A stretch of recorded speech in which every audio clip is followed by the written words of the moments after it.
यार पानी भिजवा देना।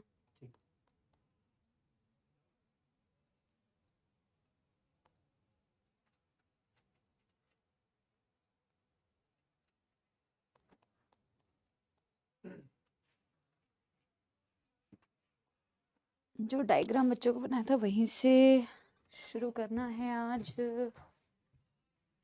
Good evening, good evening, good evening. नमस्कार नमस्कार नमस्कार। वेरी वेरी गुड इवनिंग बेटा, वेरी वेरी गुड इवनिंग। नमस्ते। क्या मेरे प्यारे प्यारे जग से न्यारे सपोलों को नजर आ रही हैं आपकी प्यारी प्यारी जग से न्यारी समाप्ति मैम? गुड इवनिंग, कैसे हैं आप लोग? नमस्कार। क्या शुरू करें बेटा आज का लेक्चर? कल हमने ज्यादा कुछ पढ़ा नहीं था तो समाप्ति एक्सप्रेस की ज्यादा जरूरत नहीं है, पर कल आप लोगों से आपके बहुत सारे भैया दीदी मिले। आज भी एक स्टूडेंट हमारी आई हुई थी बेटा, जो हमारे अर्जुना और लक्ष्य की स्टूडेंट थी, है ना, और उससे भी मैं अभी मिली, वो भी अपने पेरेंट्स के साथ आई हुई थी। और ऐसे बच्चे और भी आते रहेंगे, कुछ बच्चों के टेक्स्ट भी आ रहे हैं।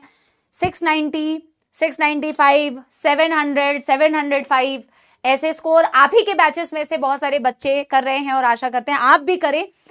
आप लोगों को कल की मुलाकात से काफी मोटिवेशन मिली होगी, ऐसा मैं आशा करती हूं, है ना, और मोटिवेशन के साथ साथ में आप पढ़ाई भी कर रहे होंगे, ऐसा भी मैं उम्मीद करती हूँ। तो आज समाप्ति एक्सप्रेस में ज्यादा कुछ नहीं होगा, ठीक है। शुरू करते हैं बेटा आज का टॉपिक। आज का डेट क्या है? 5th है या 6th है? 6th of August, 6th of अगस्त 2024। तो कल हमारा ना फ्लो भी नहीं बना था, पर आप लोग बहुत ही प्यारे हैं। आप लोगों ने जितना पढ़ाया, मैक्सिमम लोगों को उतना पढ़ाया हुआ समझ में आया था, तो मैं कमेंट्स पढ़ रही थी। बहुत अच्छी बात है, अगर आप लोगों ने पढ़ा था ध्यान से तो आप लोग को समझ में आया होगा। पर आज हम क्या करेंगे, कंटिन्यूअस एक फ्लो में पढ़ेंगे बढ़िया तरीके से, है ना। और कल मैंने जहां से छोड़ा था ना बेटा, वहां से शुरू करती हूं मैं। मैंने पीसीटी का रीएब्जॉर्प्शन आपको समझा दिया था कि पीसीटी में आप मैक्सिमम चीजों को रीएब्जॉर्ब कर लेते हो। 70% पानी, 70% electrolytes, glucose, amino acid, nutrients, some amount of urea, है ना, बाइकार्बोनेट पहली बारी वहां एब्जॉर्ब होता है। तो मैक्सिमम चीजें आप पीसीटी से रीएब्जॉर्ब कर लेते हो। बाइकार्बोनेट के लिए एब्जॉर्प्शन वर्ड यूज करते हो। और जब तुम चीजों को सारी रीएब्जॉर्ब करते हो ना बेटा, वो इसलिए कर पाते हो वहां से इतनी ज्यादा, क्योंकि वहां ब्रश बॉर्डर्ड क्यूबॉइडल एपिथेलियम होती है, माइक्रोविलाई वाली क्यूबॉइडल एपिथेलियम होती है। और मैंने आपसे कहा था कि जो भी फिल्टरेट बनता है, फिल्टरेट मतलब जो ब्लड से छन के जो भी चीजें बनी थी उसे फिल्टरेट बोलते हो, है ना। उस फिल्टरेट की कॉन्सेंट्रेशन बेटा पीसीटी में तुमने क्या लिखी हुई थी, ये मैं पहले थोड़ा सा आपको याद दिला रही हूं, आपने क्या पढ़ा था। मैं बिल्कुल आराम आराम से जाऊंगी, लेकिन बेटा प्लीज एकदम मेरे को ना इस टॉपिक में तुम लोग का अटेंशन चाहिए।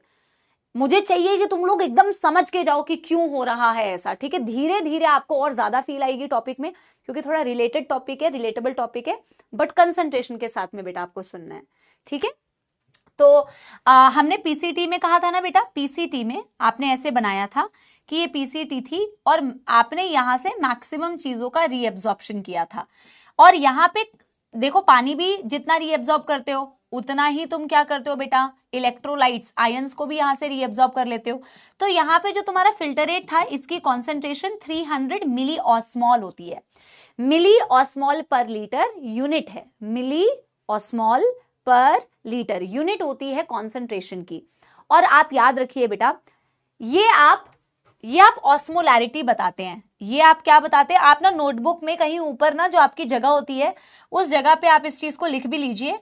आप ये कॉन्सेंट्रेशन को ऑस्मोलैरिटी बोल रहे हैं। जो मैं बोल रही हूं ना कि कॉन्सेंट्रेशन क्या है फिल्टरेट की, इसे आप ऑस्मोलैरिटी बोल रहे हैं। कहीं ऊपर में ना बेटा आप इसे नोट कर लीजिए, भैया रख दीजिए।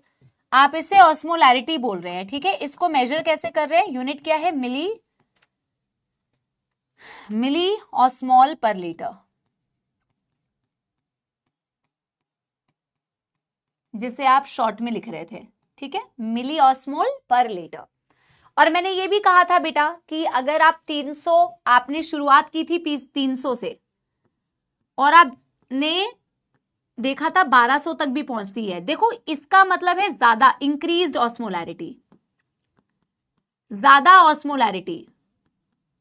और इसका मतलब क्या है, लेस ऑस्मोलैरिटी। तो लेस ऑस्मोलैरिटी या ज्यादा ऑस्मोलैरिटी आप पानी के टर्म्स में भी बोल सकते हैं और इलेक्ट्रोलाइट्स के टर्म में भी बोल सकते हैं। जब आप बोल रहे हैं ना बेटा कि किसी भी फ्लूइड को, दो फ्लूइड्स को आप कंपेयर कर रहे हैं, तो ये बोल सकते हैं कि एक में जिसमें इलेक्ट्रोलाइट्स तो सेम है बट आयन सेम है, बेसिकली ऐसे समझ लो आयन सेम है। एक में क्या है बेटा, पानी ज्यादा है, एक में पानी कम है। क्या बोला बेटा, ऑस्मोलैरिटी को मैं बेसिक्स थोड़े से समझा देती हूं आपको, थोड़ा बेसिक समझा दूंगी तो आज का टॉपिक समझने में आपको आसानी होगी। तो आप ऐसे बोल सकते हो ना बेटा कि एक मीडियम ए है, एक मीडियम बी है। आप अलग अलग तरीके से ऑस्मोलैरिटी को एक्सप्लेन कर सकते हो। आप ऐसे कह सकते हो कि मैम, एक तो ऑस्मोलैरिटी को हम ऐसे समझ सकते हैं कि ये फ्लूइड है और फ्लूइड के अंदर आपके पास बहुत सारे इलेक्ट्रोलाइट्स है, ठीक है, 1 2 3 4 5 6 इलेक्ट्रोलाइट्स मैंने बना दिए। समझना मेरी बात को बिल्कुल ध्यान से। और यहां पे मैं क्या कर रही हूं ना बेटा, फ्लूइड को कम कर दे रही हूं, ठीक है, और इलेक्ट्रोलाइट्स में उतने ही रख रही हूं। समझो इस चीज को जरा, समझो इस चीज को जरा बेटा ध्यान से, ठीक है। 1 2 3 4 5 6, समझना इस चीज को जरा, है ना। ये क्या है आपके बेटा, ये है आपकी इलेक्ट्रोलाइट या आयंस, और ये है आपका सॉल्वेंट यानी कि आपका पानी। ये है आपका सॉल्वेंट यानी कि पानी। तो मैं क्या कह सकती हूं बेटा, क्या मैं ऐसे कह सकती हूं कि ए वाले मीडियम की ऑस्मोलैरिटी जो है, ए वाले मीडियम की ऑस्मोलैरिटी जो है वो बेटा कम होगी और बी वाले मीडियम की ऑस्मोलैरिटी ज्यादा होगी। क्या मुझे बताओ, क्या इसमें कोई दुखद समस्या है? क्योंकि इसमें जो है सॉल्वेंट वो कम है, सॉल्वेंट लेस हो गया। इलेक्ट्रोलाइट तो सेम है बट सॉल्वेंट लेस हो गया। बताओ एक बारी, पहले मुझे बताओ। हाँ लिखना है, लिखना है, लिख लो बेटा, इसे कहीं पे लिख लो, इसे कहीं पे लिख लो बेटा।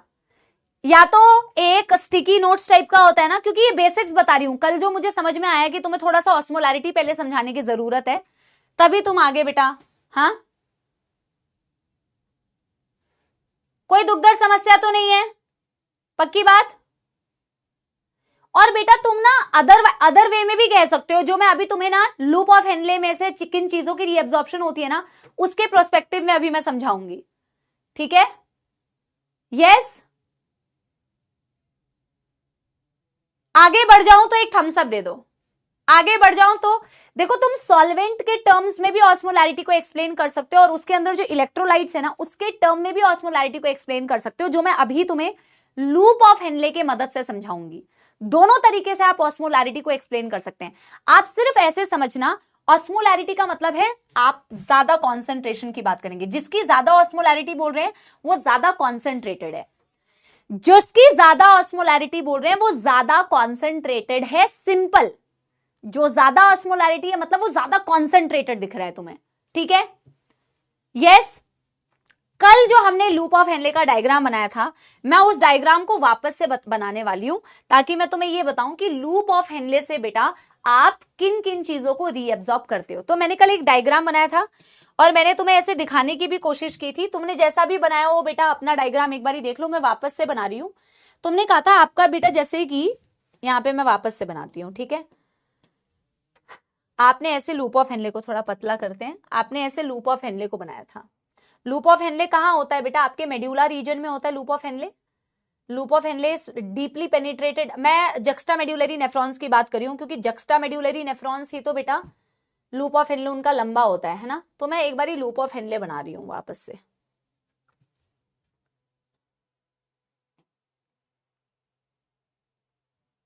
आपने जैसा भी बनाओ कोई दिक्कत नहीं, आपने लूप ऑफ हेनले तो बनाया होगा ना। अब ये आप मान लो ये आपका लूप ऑफ हेनले है, ठीक है, ये आपका लूप ऑफ हेनले है। नॉट डन, लिखना बाकी है। अच्छा बना लीजिए, बना लीजिए, बना लीजिए, बना लो, बना लो, बना लो, बना लो। अच्छा अच्छा, ओके ओके ओके, बना लो, बना लो भाई। फिर से लिखना नहीं है बेटा, कल के ही डायग्राम को कंटिन्यू कर रही हूं। बना लो भाई, चलो। हाँ 1 मिनट दे दिया, दे दिया, दे दिया, करो।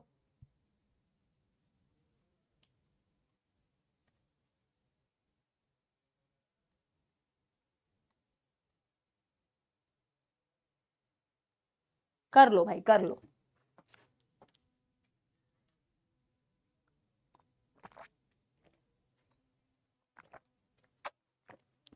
अभी देखो तुम्हें कितना, बेटा मैंने क्या बोला, अपना दिमाग खोल के बैठना है, बहुत ही आसान टॉपिक है, कोई इतनी डरने वाली बात नहीं है, बहुत इजी है। ऑस्मोलैरिटी कंसंट्रेशन है, समझना, जिसकी ऑस्मोलैरिटी ज्यादा मतलब वो ज्यादा कॉन्सेंट्रेटेड है, ऐसे समझना है।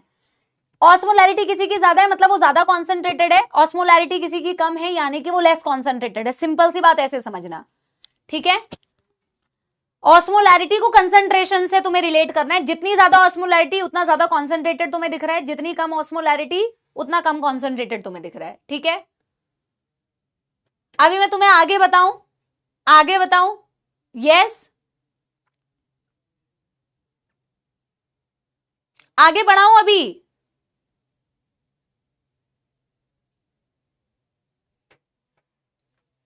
चलो डन। चलो अब बेटा ये लूप ऑफ हेनले था, ये क्या है आपका, ये है आपका डिसेंडिंग लूप ऑफ हेनले, इसे मैंने DLOH लिखा हुआ है, और ये क्या है बेटा, इसे मैंने लेबल किया हुआ है AL। अच्छा, इसका थिक और थिन पार्ट मैंने बनाया नहीं है, इसका थिक और थिन पार्ट भी बनाते हैं। तो ये आपका ऊपर की तरफ थिन पार्ट, ऊपर की तरफ थिक पार्ट होगा, नीचे की तरफ थिन पार्ट है ना। इसका थिक और थिन पार्ट भी बना देते हैं थोड़ा,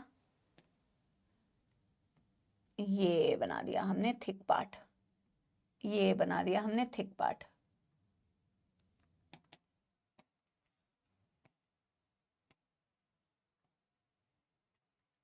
ठीक है।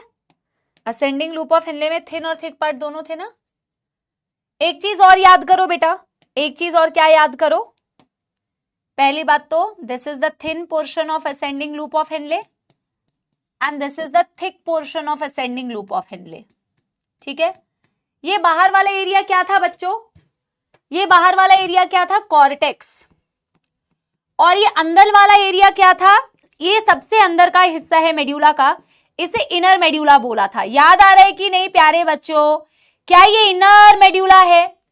मैंने आप लोगों को एक डायग्राम भी बना के बताया था कि जब तुम किडनी को ऐसे देखते हो, जब तुम किडनी को ऐसे स्टडी करते हो, तो तुमने ये भी देखा था कि मैम ये मेड्यूला का पिरामिड था, और जब हम इसमें नेफ्रॉन को बनाते हैं ना मैम, तो ये रहा तुम्हारा लूप ऑफ हेनले और ये रहा तुम्हारा PCT DCT कलेक्टिंग डक्ट, तो ये कॉर्टेक्स का हिस्सा है बेटा, और ये अंदर पिरामिड के अंदर ये मेड्यूला का हिस्सा है। मैं बेसिक से फिर से बता रही हूं। तो आप कहते हो कि मैम ये जो मेड्यूला वाला हिस्सा है ना, इसकी अपनी एक कॉन्सेंट्रेशन होती है, जो ये मैं डॉट से बना रही हूं ना बेटा, इसी कॉन्सेंट्रेशन को मैंने लिखा हुआ है बाहर कि यार जब तुम इस कॉर्टेक्स की कॉन्सेंट्रेशन देखते हो ना बेटा, इसकी कॉन्सेंट्रेशन तुम्हें दिखती है 300 मिली ऑस्मोल पर लीटर, और जैसे जैसे मैम आप मेड्यूला के आउटर मेड्यूला से इनर मेड्यूला में होते हुए जाते हो, 300, 400, 500, 600, 700, 800, ये हो जाती है 1200 मिली ऑस्मोल। मैं आपको पहले तो ये बता दूं, ये कॉन्सेंट्रेशन अपने आप से मेंटेन्ड नहीं होती है, इसे मेंटेन करते हैं आपके वासा रेक्टा और आपकी लूप ऑफ हेनले, जो मैं काउंटर करंट मैकेनिज्म में पढ़ाऊंगी। ये अपने आप से भगवान ने आशीर्वाद नहीं दिया है कि आपको 1200 मिली ऑस्मोल का आशीर्वाद मिलता है, नहीं भाई, ये जो कॉन्सेंट्रेशन है 300 से जो 1200 हो रही है, इसको मेंटेन करने में एफर्ट्स लगते हैं। कुछ इलेक्ट्रोलाइट्स होते हैं जो इस हाई कॉन्सेंट्रेशन को मेड्यूला वाले एरिया में मेंटेन करके रखते हैं, जो मैं तुम्हें पढ़ाऊंगी काउंटर करंट में। अभी तुम्हें नहीं जानना है, अभी तुम्हें सिर्फ एक इंफॉर्मेशन पता है कि मैम जैसे जैसे मैं कॉर्टेक्स से बढ़ते हुए मेड्यूला में जाती हूं, तो मेड्यूला में मुझे ऑस्मोलैरिटी बहुत ज्यादा दिखती है, लेकिन हाईएस्ट कितनी दिख सकती है, 1200 milli osmole per litre. This is the highest osmolarity that you see in the inner medulla. ये बात समझ में आ गई। फिर बेटा अब हम इसको मिटाते हैं और अब देखते हैं, मैम देखो PCT से हमने पढ़ा था कि हम कौन कौन सी चीजों को रीअब्सॉर्ब कर सकते हैं, हाईएस्ट तो हम PCT से ही कर लेते हैं।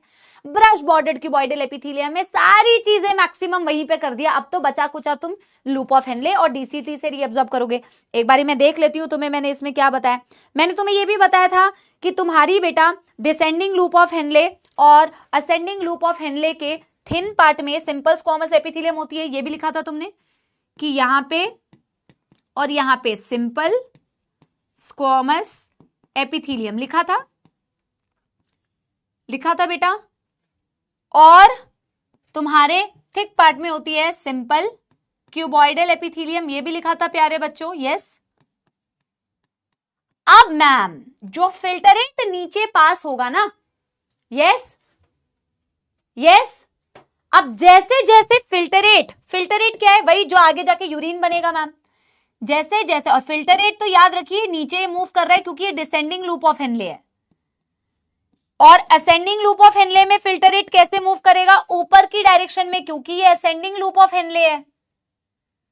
हम कहते हैं descending loop of Henle is permeable for water, nearly impermeable for electrolyte, nearly impermeable for electrolyte, permeable for water. और यहां जैसे ही फिल्टरेट नीचे जाता है ना बेटा, यहां से किस चीज को रीअब्सॉर्ब कर लेते हो, पानी, पानी, पानी, पानी, क्योंकि ये परमिएबल है पानी के लिए। तो जैसे जैसे फिल्टरेट नीचे जाता है वैसे वैसे तुम क्या रीअब्सॉर्ब करते जाते हो, पानी। और पानी अपने आप, कोई एनर्जी नहीं लग रही है, ये पैसिवली, कैसे पैसिवली रीअब्सॉर्ब हो रही है भाई। अंदर की ऑस्मोलैरिटी बाहर की ऑस्मोलैरिटी से हमेशा मैच करती है बेटा।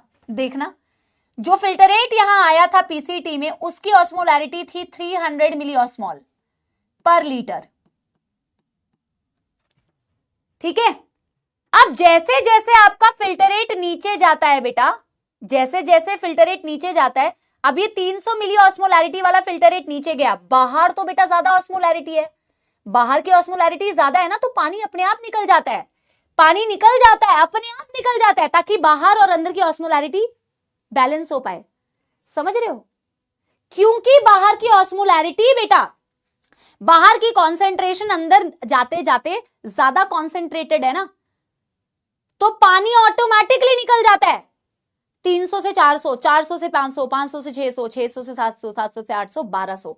जैसी बाहर की ऑस्मोलैरिटी वैसी अंदर की ऑस्मोलैरिटी। आपको कोई एफर्ट्स नहीं लगाने पड़ते, पानी अपने आप कहता है कि मैं निकल जाऊंगा, क्योंकि बाहर का कॉन्सेंट्रेशन ही तुमने ऐसे करके रखा है कि पानी अपने आप निकल जाए। समझ रहे हो मेरी बात? यस। अब देखो ना यार, सिंपल यार इतनी तो सिंपल कैलकुलेशन है भाई। अब यहां 400 है तो अंदर भी 400 होगा, क्योंकि पानी निकल गया ना, पानी निकल गया तो कॉन्सेंट्रेटेड बना रहे हो। यहां पे बेटा 500 है तो नीचे फिल्टरेट आएगा, फिर पानी निकला, ये भी 500 बन गया।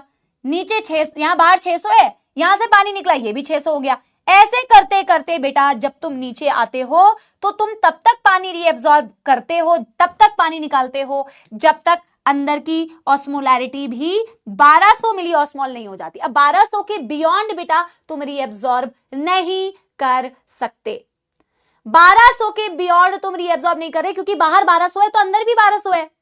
हाईएस्ट ऑस्मोलैरिटी तुम्हें दिखती है eight the base of the loop of Henley, in the U shape part, in the U shape part highest osmolarity दिखती है। पानी को निकालने के लिए कोई मेहनत नहीं करनी पड़ी, क्योंकि आपकी इंटरस्टिशियम की कॉन्सेंट्रेशन ही कुछ ऐसी थी जिसने पानी को पैसिवली बेटा मूव करा दिया।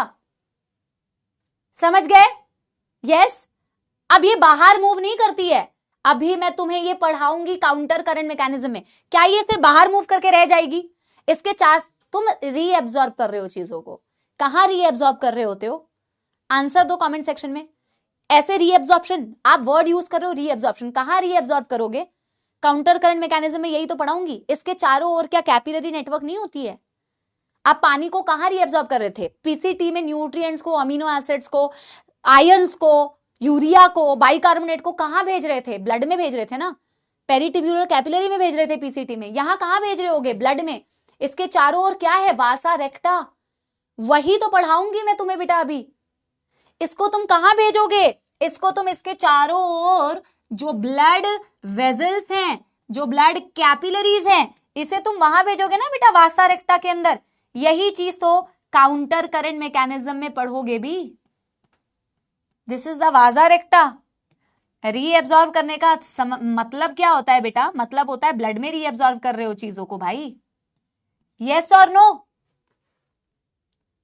अब बेटा आप मुझे एक बात बताओ और, यानी कि मैं क्या ये कह सकती हूं कि जैसे जैसे फिल्टरेट नीचे जाता रहता है, क्या वो हाई कॉन्सेंट्रेशन वाला बन रहा है या लेस कॉन्सेंट्रेशन वाला बन रहा है?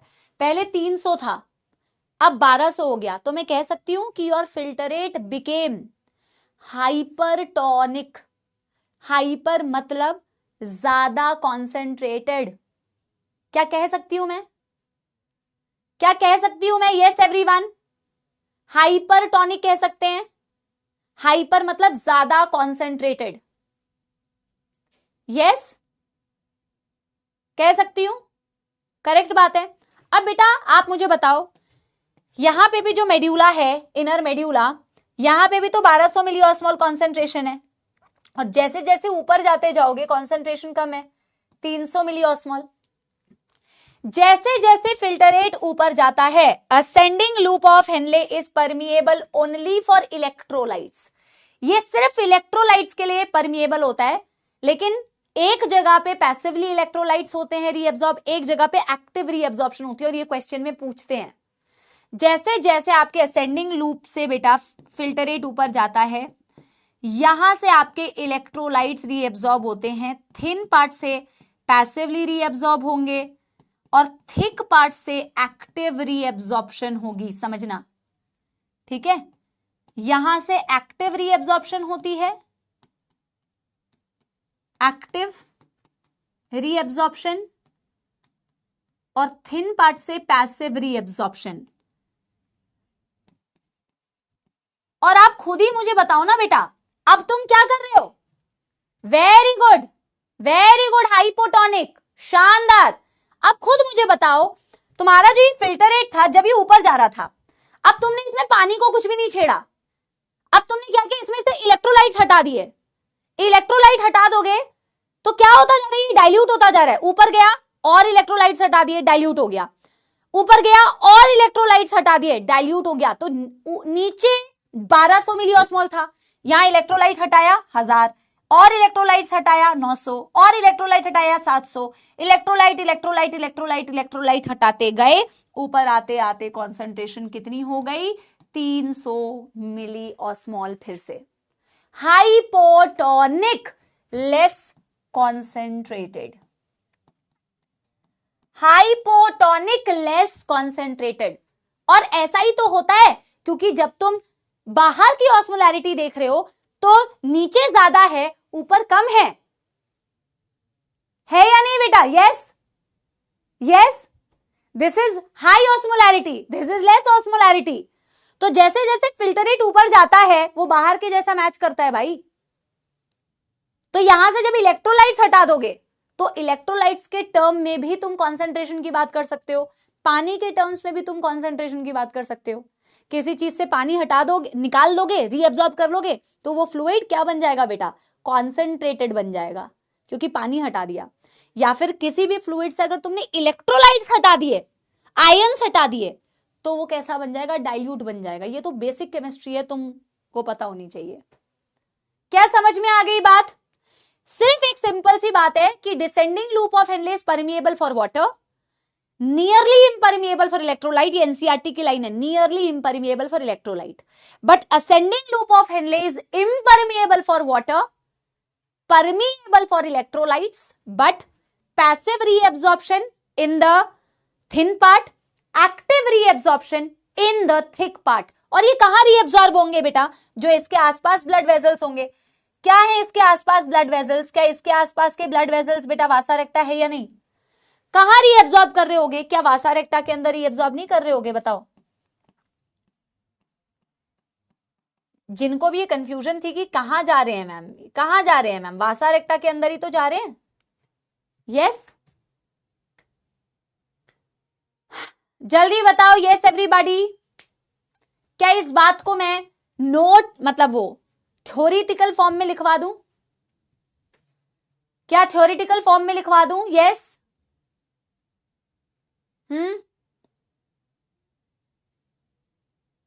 आप पहले इसे नोट कीजिए, फिर थ्योरी के फॉर्म में लिखवा रही हूं। जल्दी जल्दी लिखिए।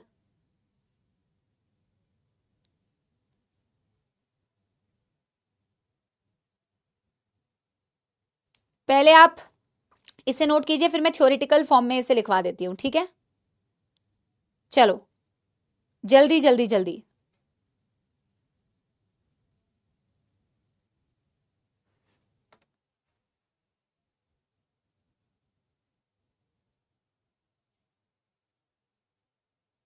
डन डनाडन डन हो गया सारे बच्चों का? पक्की बात बेटा, ऑलरेडी डन। अब देखो कितना आसान है, इसे एक थ्योरेटिकल फॉर्म में, फ्लो चार्ट के फॉर्म में भी लिख सकते हो।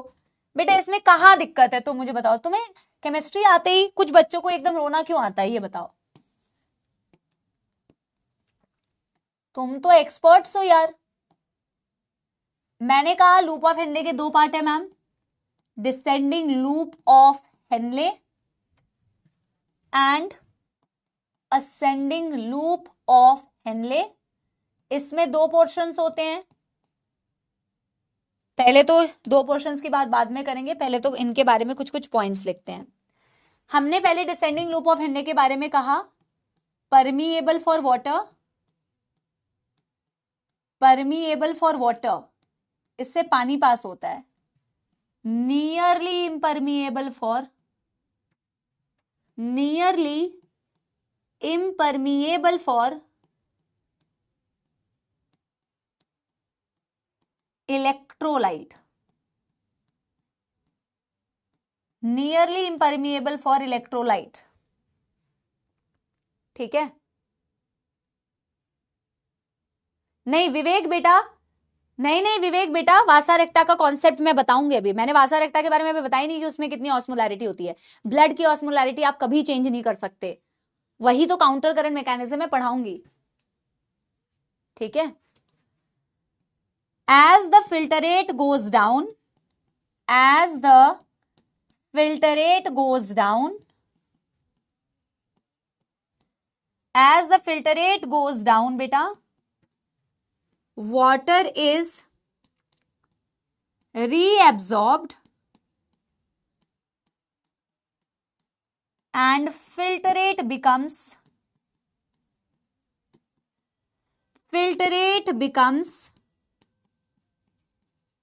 हाइपरटोनिक।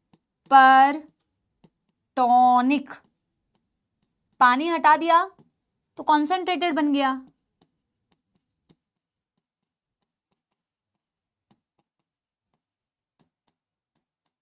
ज्यादा concentrated.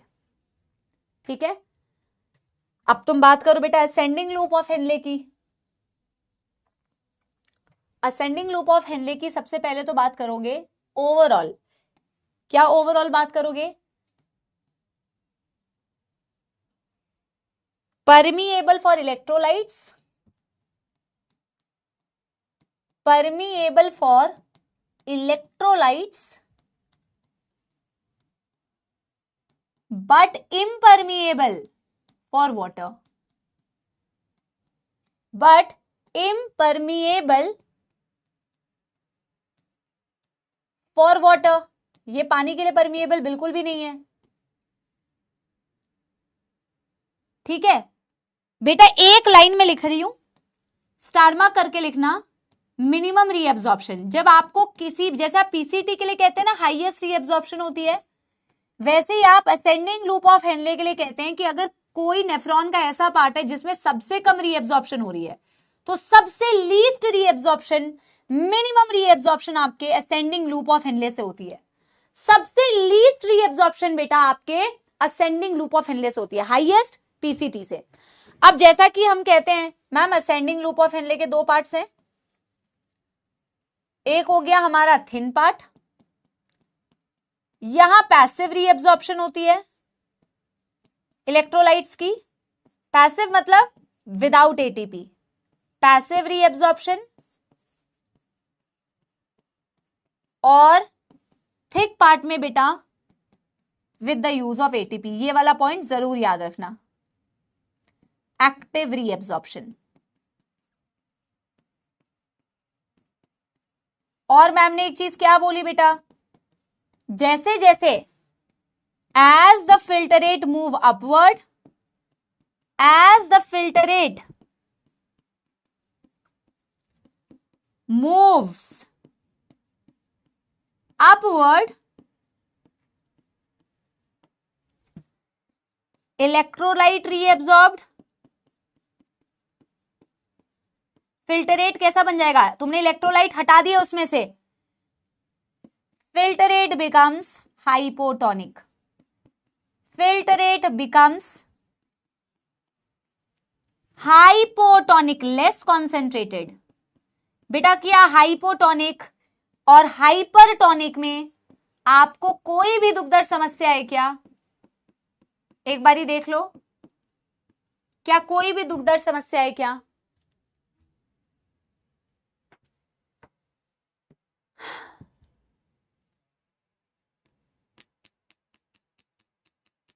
Done done done done.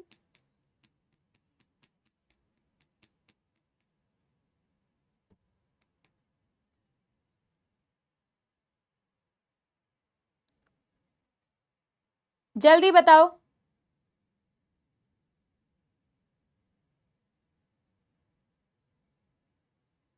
Hyper मतलब मोर, हाइपर टेंशन बोलते हैं ना, high BP, high blood pressure.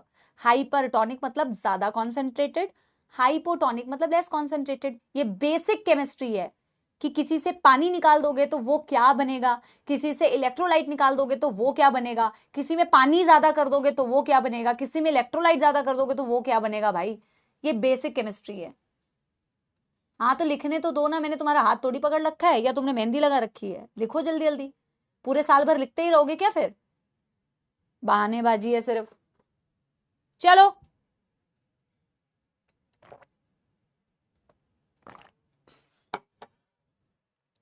PCT में आयोनिक बैलेंस वाला कॉन्सेप्ट बेटा ट्यूब्यूलर सिक्रीशन में पढ़ाऊंगी, अभी वो टॉपिक आया नहीं है। एनसीईआरटी ने बेटा एक ही साथ सारी चीजें लिखी हुई है ना, पढ़ाऊंगी बेटा।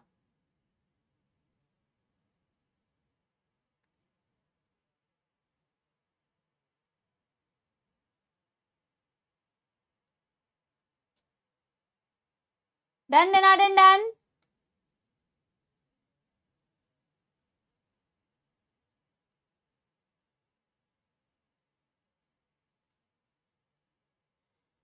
ठीक है चलिए,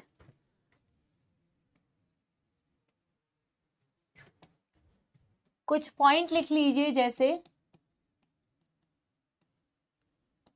entire space with in medulla, entire space with in medulla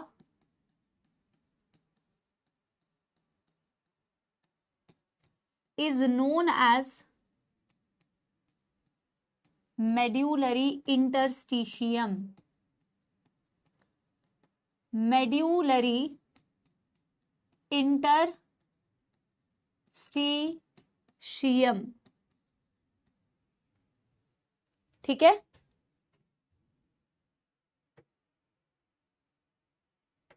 entire space जो मेड्यूला के अंदर है उसे मेड्यूलरी इंटरस्टिशियम बोलते हैं। कॉर्टेक्स कॉन्सेंट्रेशन 300 मिली osmole per litre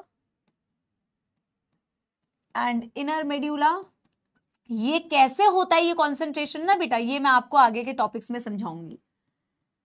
1200 milli osmole per litre. ठीक है, अब तुमने बेटा देखो पीसीटी में जितना पानी रीएब्सॉर्ब किया था उतना ही तुमने बेटा इलेक्ट्रोलाइट रीएब्सॉर्ब किया था, तो उसकी कॉन्सेंट्रेशन 300 मिली ऑस्मोल के अराउंड होती है। ठीक है, डिसेंडिंग लूप ऑफ हेनले से गए तो पानी निकाल दिया तो ज्यादा कॉन्सेंट्रेटेड बना दिया 1200। असेंडिंग लूप ऑफ हेनले से गए इलेक्ट्रोलाइट निकाल दिए तो 1200 से फिर से 300 कर दिया। अब तुम आए डीसीटी के अंदर, डीसीटी यानी कि डिस्टल कॉन्वुलेटेड ट्यूब्यूल। अब इसमें समझो कि बेटा क्या हो रहा होता है। अगला पार्ट जो है जहां से रीएब्सॉर्प्शन होगा, आई थिंक ये नंबर 3 पार्ट लिख रहे होगे, इसे बोलते हैं डिस्टल कॉन्वुलेटेड ट्यूब्यूल। डीसीटी में कैसे रीएब्सॉर्प्शन हो रही है मैम? अब डीसीटी को बनाते हैं पहले इसके लिए।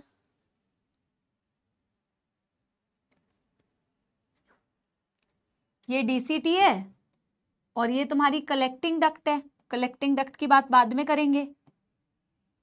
ठीक है, डीसीटी में कौन सी एपिथेलियम होती है बेटा? डीसीटी में कौन सी एपिथेलियम होती है? डीसीटी में होती है सिंपल क्यूबॉइडल एपिथेलियम। पीसीटी में क्या थी? Brush bordered cuboidal. डीसीटी में क्या होती है? Simple cuboidal epithelium.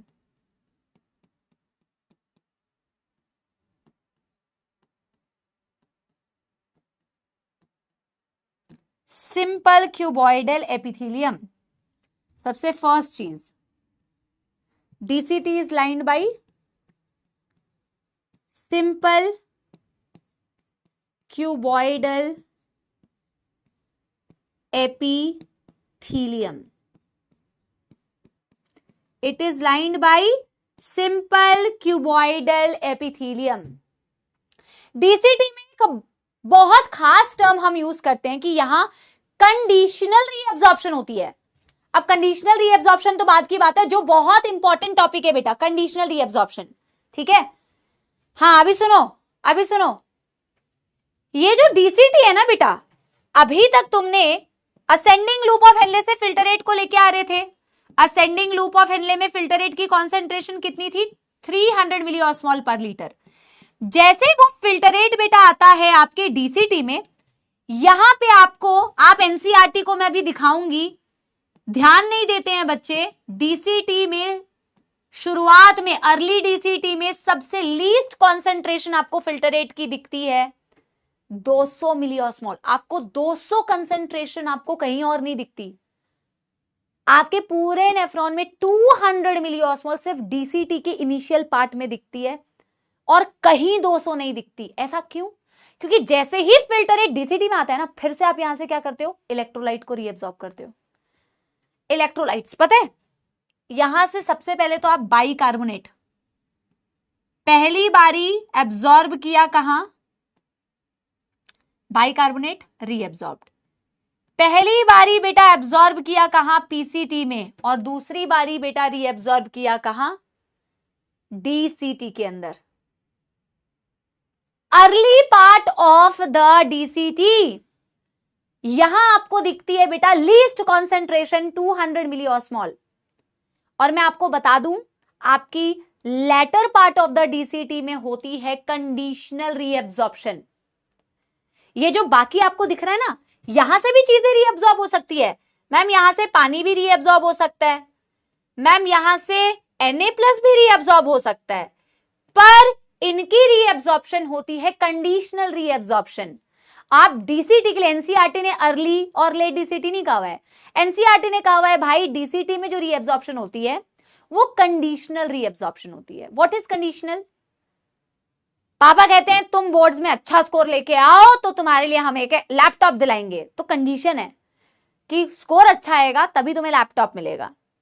बॉडी को जब जब बेटा रिक्वायरमेंट होती है, कभी आपकी बॉडी में ब्लड वॉल्यूम कम हो रहा है, कभी आपकी बॉडी में ब्लड वॉल्यूम में चेंजेस आ रहे हैं, ऑस्मोलैरिटी में चेंजेस हो रहे हैं, आपके जब भी बेटा ऐसे कोई बॉडी में चेंजेस होते हैं, है ना, उसके अकॉर्डिंग उस पर डिपेंड करता है, उस पर निर्भर करता है कि डीसीटी में से तुम्हें चीजों को रीअब्सॉर्ब करना है या नहीं करना है. कंडीशनल रीअब्सॉर्प्शन, हार्मोन्स के इन्फ्लुएंस, और हार्मोन्स तभी काम करेंगे जब तुम्हारी बॉडी को रिक्वायरमेंट होगी. अभी मैं तुम्हें समझाऊंगी पूरा कॉन्सेप्ट. तो आपके डीसीटी के लिए हम एक बात कहते हैं. अब देखो ये मैं एक चीज लिख भी रही हूं यहां, DCT shows very important point बेटा, conditional reabsorption. Conditional reabsorption in the letter parts. Letter मतलब रेस्ट ऑफ द पार्ट पे, later parts, under the influence of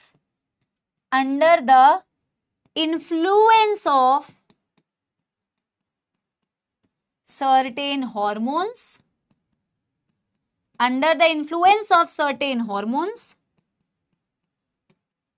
depending upon the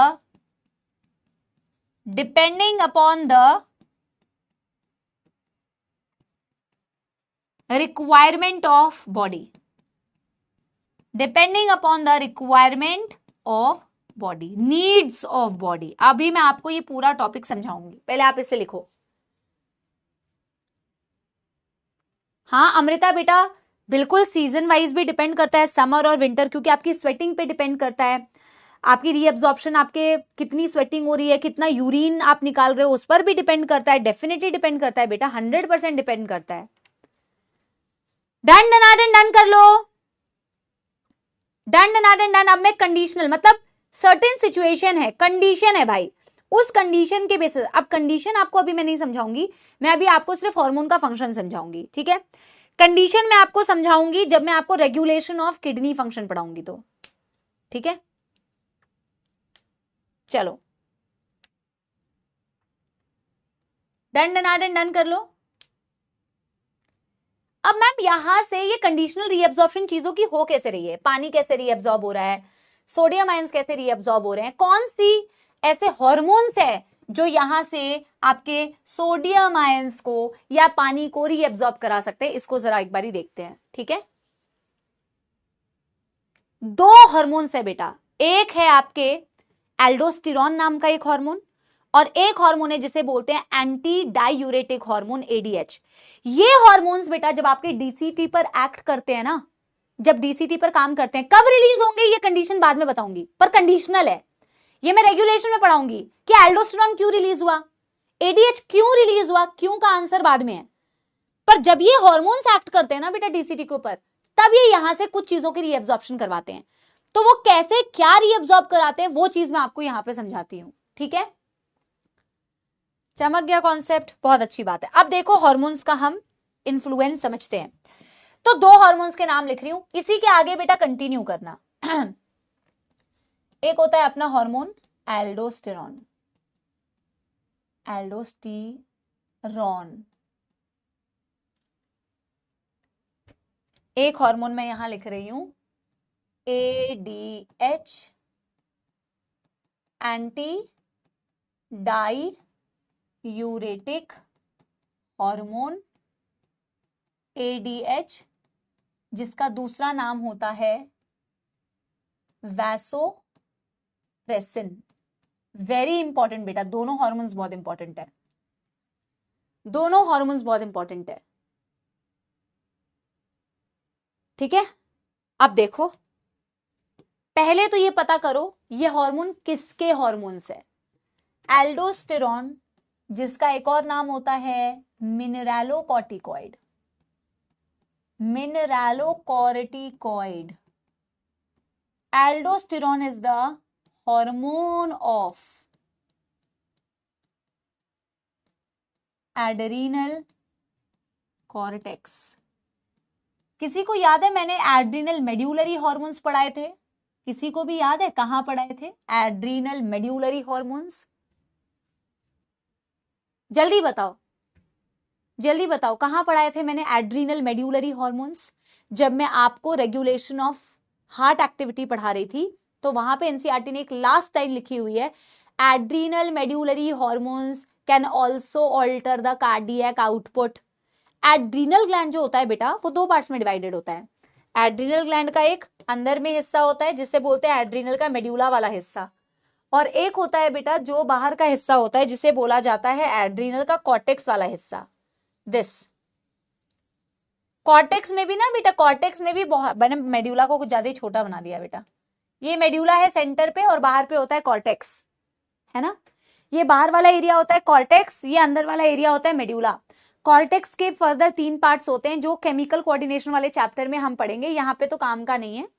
तो जो कॉर्टेक्स वाला एरिया होता है, आउटर एरिया होता है, उसका ये हार्मोन होता है एल्डोस्टेरॉन, ठीक है, एल्डोस्टेरॉन। और ये जो एंटी डायूरेटिक हार्मोन बोल रही हूँ ना मैं या वैसोप्रेसिन बोल रही हूँ, बहुत इंपॉर्टेंट है बेटा, इसमें आप लोग बहुत गलतियां करते हैं, इसे जरा ध्यान से लिखिएगा। इट इज बेटा hormone of hypothalamus, hormone of hypothalamus, stored in posterior pituitary, stored in posterior pituitary। आपको मैं आगे जब हाइपोथैलेमस और पिट्यूटरी ग्लैंड पढ़ाऊंगी तो आप देखोगे बच्चों, जिसको नहीं पता है ना बेटा उसके लिए बेसिक्स के लिए मैं थोड़ा सा ये नेक्स्ट पेज में थोड़ा बना के बता दे रही हूँ। आप चाहो तो बना लेना बाद में, आप चाहो तो नहीं बनाना। मैं सिर्फ उन बच्चों के लिए बता रही हूँ जिनको बिल्कुल भी नहीं आइडिया है ना। थोड़ा सा मैं ऐसे आपको बता दूं, ये हाइपोथैलेमस होता है और ये आपका पिट्यूटरी होता है बेटा। ये पोस्टीरियर पिट्यूटरी और ये एंटीरियर पिट्यूटरी। ये जो पोस्टीरियर पिट्यूटरी होता है ना बेटा, इस पोस्टीरियर पिट्यूटरी के अपने बेचारे कोई हॉर्मोन्स नहीं होते हैं। सारे जितने भी पिट्यूटरी के हॉर्मोन्स होते हैं ना बेटा, वो आपके एंटीरियर पिट्यूटरी के हॉर्मोन्स होते हैं, इसके हॉर्मोन्स होते हैं। सारे हॉर्मोन्स आपके एंटीरियर पिट्यूटरी के होते हैं। जब आप पिट्यूटरी ग्लैंड पढ़ोगे तो देखोगे। लेकिन पोस्टीरियर पिट्यूटरी क्या करता है ना बेटा, आपके हाइपोथैलेमस के दो हॉर्मोन्स को स्टोर करता है। यहां पे हाइपोथैलेमस के दो हॉर्मोन स्टोर्ड है। एक हार्मोन होता है वैसोप्रेसिन, एक हार्मोन होता है ऑक्सीटोसिन। ऑक्सीटोसिन जिसके बारे में केमिकल कोऑर्डिनेशन वाले चैप्टर में पढ़ोगे, इसके बारे में भी पढ़ोगे। ठीक है, इसे अभी नोट करने की जरूरत नहीं है, इसे बाद में क्लास के बाद नोट कर लेना। ठीक है, ये नॉट डन बोलोगे तो ब्लॉक कर दूंगी मैं अभी तुम्हें। मैंने क्या वो पेज पलटा दिया? नोट्स ही छापते रह जाओगे बेटा, फिर 2 साल नोट ही छापते रहना। पढ़ने के लिए नहीं आए हो कुछ। नॉट डन मैंने पेज पलटाया? गुस्सा दिलाते हैं बस फालतू का। ये सिर्फ ये नोट्स छापते हैं, इनसे नहीं एग्जाम देना। इनको कुछ समझ आए ना आए, सारी कॉपी में सब कुछ छाप लो। ये जो बेटा 2 हार्मोन्स मैं दिखा रही हूं ना, एक्चुअल में ये हाइपोथैलेमस के हार्मोन्स है। ये पिट्यूटरी में स्टोर्ड होते हैं। ये पिट्यूटरी के हार्मोन्स नहीं है, ये पोस्टीरियर पिट्यूटरी में स्टोर्ड होते हैं। तो मैं वही वाली बात कह रही हूं बेटा, जो आपने यहाँ पे एंटी डायूरेटिक हार्मोन लिखा हुआ है या वैसोप्रेसिन लिखा हुआ है, हार्मोन किसका है? हाइपोथैलेमस का। स्टोर्ड किधर है बेटा? हार्मोन ऑफ हाइपोथैलेमस स्टोर्ड किधर है बेटा? आपके पोस्टीरियर पिट्यूटरी में। स्टोर्ड किधर है? पोस्टीरियर पिट्यूटरी में। अब ये दोनों कंडीशनल रीअब्जॉर्प्शन कराते हैं। ये बात की बात है कि एंटी डायूरेटिक हार्मोन किस कंडीशन में रिलीज होगा या आपका एल्डोस्टेरोन किस कंडीशन में रिलीज होगा, बट ये किसी ना किसी कंडीशन में रिलीज होते हैं और ये दोनों एक्ट कर सकते हैं आपके डीसीटी के ऊपर। ये दोनों किस पर एक्ट कर सकते हैं? आपके डीसीटी के ऊपर। ये बनाया मैंने डीसीटी, ये बनाया मैंने डीसीटी। अब ये डीसीटी पर एक्ट करके क्या कर रहे हैं बेटा, जरा देखो। आपका एल्डोस्टेरोन जब डीसीटी पर एक्ट कर रहा है, आपका एल्डोस्टेरोन एक्ट्स ऑन डीसीटी, और जैसे इसने डीसीटी पर एक्ट किया, डीसीटी में क्या था तुम्हारा? फिल्टरेट। इसका नाम क्या लिखा हुआ है? मिनरैलोकॉर्टिकॉइड। क्या लिखा हुआ है? मिनरैलोकॉर्टिकॉइड लिखा है ना। इसका काम होता है मिनरल्स की, मिनरल्स जैसे कि सोडियम आयंस। ये आपके फिल्टरेट में से किस चीज को रीअब्सॉर्ब कराते हैं? आपके फिल्टरेट में से मिनरल की रीअब्सॉर्प्शन कराते हैं, जिसे सोडियम कहते हैं। सोडियम एक्चुअल में इसी के लिए आप मिनरल वर्ड यूज करते हैं, reabsorbed. So when your aldosterone acts on DCT, जिसका नाम ही है मिनरैलोकॉर्टिकॉइड, ये आपके फिल्टरेट में से मिनरल की रीअब्सॉर्प्शन कराता है, सोडियम। याद रखिए, इसका मेन काम सोडियम की रीअब्सॉर्प्शन कराना है। लेकिन जैसे ही बेटा सोडियम रीअब्सॉर्ब होता है ना आपके फिल्टरेट में से, पानी ऑटोमेटिकली यहां से मूव कर जाता है। पानी पैसिवली यहां से मूव कर जाता है। Water also reabsorbed.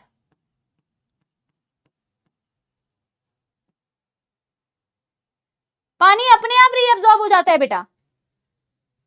मतलब पानी कहता है, पानी नहीं कहता है, सोडियम आयन कहता है, जहां भी मैं जाती हूं वहीं चले आते हो, चोरी चोरी तुम भी एब्जॉर्ब हो जाते हो। इसका काम पानी को रीअब्सॉर्ब कराना नहीं था। इसका नाम देखिए, इसका नाम है मिनरैलोकॉर्टिकॉइड। इसका काम था कि मैं मिनरल की रीअब्सॉर्प्शन कराऊं, पर पानी पीछे पीछे मूव कर जाती है बेटा। पानी कहती है भाई मैं तुम्हारे साथ को नहीं छोड़ूंगी, तुम जहां जाओगे मैं वहीं पर रीअब्सॉर्ब हो जाऊंगी। समझ रहे हो मेरी बात? तो जहां भी मैं जाती हूं वहीं चले आते हो। पानी कहती है कि भाई तुम जहां जाओगे मैं वहीं पे आ जाऊंगी। बिल्कुल ऑस्मोटिक बैलेंस मेंटेन हो जाएगा। समझ रहे हो? यस यस, समझ गए? इसका मेन काम पानी के लिए नहीं था, इसका मेन काम था सोडियम आयंस के लिए, इसका मेन काम था सोडियम आयंस के लिए। पानी ऑटोमेटिकली सोडियम जिस डायरेक्शन में मूव किया उस डायरेक्शन में मूव कर जाएगी।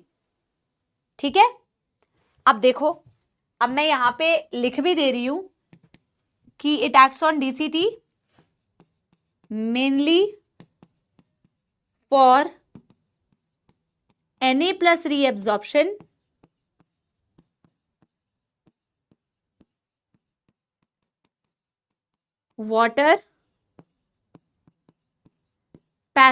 water moves along with it।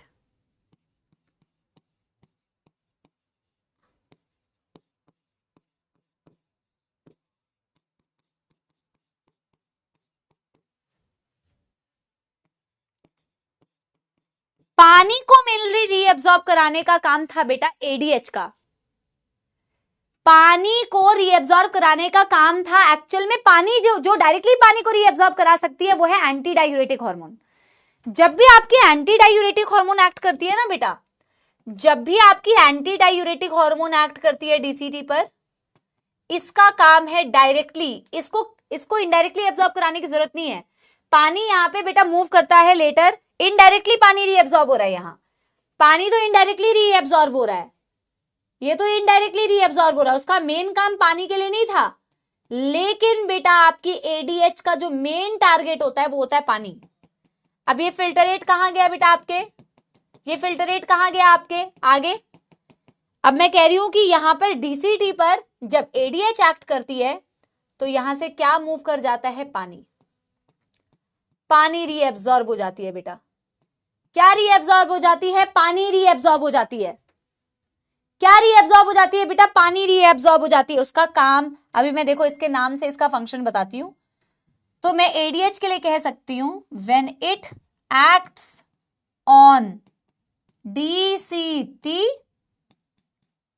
Water reabsorbed, water reabsorbed. अब देखो ये बाद की बात है कि मैम ऐसा कब हुआ कि पानी रीएब्सॉर्ब हुई, ऐसा कब हुआ कि जब मिनरल की रीएब्सॉर्प्शन हुई, वो कंडीशन बेटा बाद की बात है कि कंडीशन कौन सा था। ठीक है, पहले बताओ यहां तक कर लिया है तो, यहां तक कर लिया हो तो एक थम्स अप देना। ठीक है, ये हॉर्मोन्स कब कब रिलीज होते हैं ये मैं आपको बेटा बाद में समझाऊंगी, कब कब ये रिलीज होते हैं। ठीक है ma'am, please turn off the chats. अभी बस मैं आपकी चैट्स रीअब्सॉर्ब कर रही हूँ, मैं बोलने वाली थी।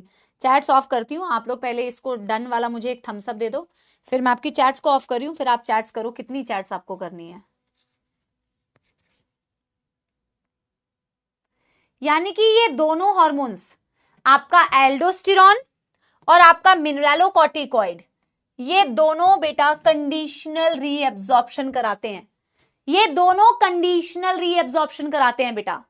Both aldosterone and ADH are responsible for conditional reabsorption from the DCT. In fact, ADH आपके कलेक्टिंग डक्ट पर भी एक्ट कर सकता है।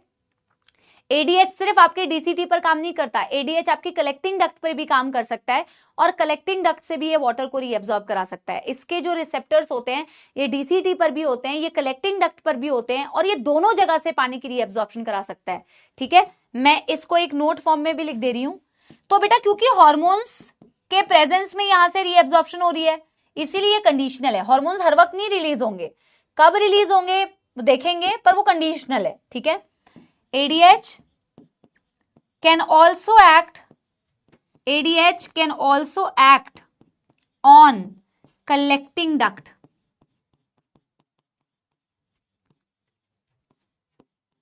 for water reabsorption। अब मैं आपसे एक क्वेश्चन पूछूंगी, आपसे मैं एक क्वेश्चन पूछूंगी, एंटी डायूरेटिक को एंटी डायूरेटिक क्यों बोला, या एंटी डायूरेटिक को वैसोप्रेसिन क्यों बोला। हमने मिनरलों का तो वर्ड समझ लिया था कि मिनरल की रीअब्सॉर्प्शन करा रहा है, बट हमने एंटी डायूरेटिक को एंटी डायूरेटिक क्यों बोला है मैम। या फिर उसे हमने वेसोप्रेसिन क्यों बोला है? देखो vasopressin regulation of kidney function में समझ लगेगा, ब्लड वेजल्स को ये कॉन्स्ट्रिक्ट करती है। कौन से ब्लड वेजल्स को कॉन्स्ट्रिक्ट करती है, क्यों कॉन्स्ट्रिक्ट करती है वो देखेंगे, पर एंटी डायूरेटिक क्यों बोलते हैं वो तो यहीं से समझ में आ जाएगा। एंटी का मतलब होता है opposite, diuresis, opposite of diuresis. What is diuresis, you have to understand that. और इसी से एसोसिएटेड एक बीमारी भी है, उसके बारे में भी पढ़ेंगे, तो मैं यहीं पे बता देती हूं आपको। देखो वेसोप्रेसिन का मतलब तो बाद में लिखवाऊंगी, वेसोप्रेसिन का मतलब तो बाद में लिखवाऊंगी। नोट में ही तुम इस चीज को लिख सकते हो कि जब तुम किसी हार्मोन को एंटी डायूरेटिक बोल रहे हो ना बेटा, एंटी डायूरेटिक, डायूरेटिक वर्ड आया है डायूरेसिस से,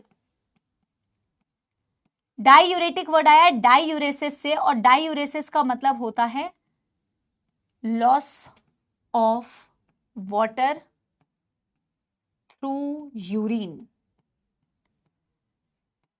loss of water through urine is the meaning of diuresis. Anti का मतलब होता है अपोजिट, एक ऐसा हार्मोन जो इस चीज को अपोज कर रहा है, एक ऐसा हार्मोन जो इस चीज को अपोज कर रहा है। बेटा आप मुझे एक बात बताओ, आप मुझे एक बात बताओ, एंटी को छोड़ दो, एंटी को छोड़ दो, अगर किसी की बॉडी में बहुत ज्यादा डायूरेसिस होने लग जाए तो क्या आप बहुत ज्यादा डाइल्यूट यूरिन पास कर रहे होंगे? बताओ, अगर आपकी बॉडी में डायूरेसिस की कंडीशन है तो इसका क्या मतलब है? डायूरेसिस का क्या ये मतलब है कि तुम बहुत ज्यादा डाइल्यूट यूरिन पास कर रहे हो? क्या ये बहुत अच्छी बात है? क्या हमें बहुत ज्यादा डाइल्यूट यूरिन पास करना चाहिए? क्या हमारी यूरिन कॉन्सेंट्रेटेड होती है? ये तुम्हें पता नहीं है, मैं बता देती हूँ तुम्हें। तुम नहीं तो ये समझने लग जाओ कि मैम अच्छी तो बात है डाइल्यूट यूरिन पास कर रहे हैं, अच्छी तो बात है। नहीं भाई, हाँ, जितना ज्यादा तुम डाइल्यूट यूरिन पास कर रहे हो मतलब उतना ज्यादा तुम पानी निकाल रहे हो भाई। तुम्हारी बॉडी में पानी की जरूरत है, तुम इतना पानी लॉस नहीं कर सकते, और ह्यूमंस के पास मैकेनिज्म है। तुम्हारा लूप ऑफ हेनले क्यों काम कर रहा है भाई? इतनी पानी की रीअब्जॉर्प्शन कर लेते हो डिसेंडिंग लूप ऑफ हेनले से, तुम पानी को लॉस नहीं कर सकते इतना। यानी अगर तुम्हारी डायूरेसिस की कंडीशन डेवलप हो रही है तो बॉडी उस लॉस ऑफ वाटर को कॉम्पनसेट करने की कोशिश करती है ना? बिकॉज अगर तुम बहुत ज्यादा पानी का लॉस करोगे तो it is not good. Body को लगेगा कि पानी बहुत ज्यादा, बेटा तुम ब्लड में पानी को रीअब्सॉर्ब कर रहे हो कि नहीं? किसी भी चीज को ब्लड में मिला रहे हो कि नहीं? जितनी भी इलेक्ट्रोलाइट्स रीअब्सॉर्ब की, ग्लूकोज किया, न्यूट्रिएंट्स किए, आयंस किए, मिनरल्स किए, वो सारी चीजों को कहाँ भेजते हो? ब्लड में भेजते हो, ब्लड में ही भेजते हो ना। अगर तुमने पानी को रीअब्सॉर्ब नहीं किया तो ब्लड का वॉल्यूम भी चेंज होने लगेगा। क्या रिलेट कर पा रहे हो? मुझे एक बात बताओ, ब्लड में प्लाज्मा पार्ट होता है, प्लाज्मा में होता है पानी, उसी ब्लड को तो छानते हो तो यूरिन बन रहा है। लेकिन जब छानते हो जितना भी फिल्टरेट बनता है, 180 लीटर फिल्टरेट बनता है, उस 180 लीटर में तो 99% रीअब्सॉर्ब कर लेते हो, 1 से 1.5 लीटर ही तो यूरिन बनाते हो, और सारा रीअब्सॉर्ब कहां करते हो? ब्लड के अंदर रीअब्सॉर्ब करते हो, ताकि ब्लड की वॉल्यूम चेंज ना हो। आप ब्लड की वॉल्यूम को इतना चेंज नहीं कर सकते। लेकिन अगर बेटा किसी भी वजह से तुम जो यूरिन बना रहे हो उसमें बहुत ज्यादा पानी का लॉस कर रहे हो, यानी कि तुम पानी को एब्जॉर्ब नहीं कर पा रहे थे, लेकिन बॉडी खुद से कोप अप करती है। अब समझो कॉन्सेप्ट, ठीक है? जब तुम्हारी बॉडी में डायूरेसिस की कंडीशन डेवलप होती है, यही कंडीशनल रीअब्जॉर्प्शन एक्चुअल में, यही कंडीशनल है। जब तुम्हारा एक्सेसिव बॉडी से लॉस हो रहा है ना, ज्यादा डायूरेसिस हो रही है, तब बेटा एक्शन में आता है एंटी डायूरेटिक हार्मोन, और ये डायूरेसिस को अपोज कर रहा है। क्यों अपोज कर रहा है? क्योंकि इसका काम ही है डीसीटी पर एक्ट करना, कलेक्टिंग डक्ट पर एक्ट करना और पानी को खींच लेना। फिल्टरेट में से पानी खींच लेता है ये। अगर फिल्टरेट में से पानी खींच लेगा तो जो यूरिन तुम्हारा डाइल्यूट बन रहा था अब वो डाइल्यूट नहीं बन पाएगा। क्यों? क्योंकि उसमें से पानी खींच लिया है तुमने, उसमें से पानी खींच लिया है।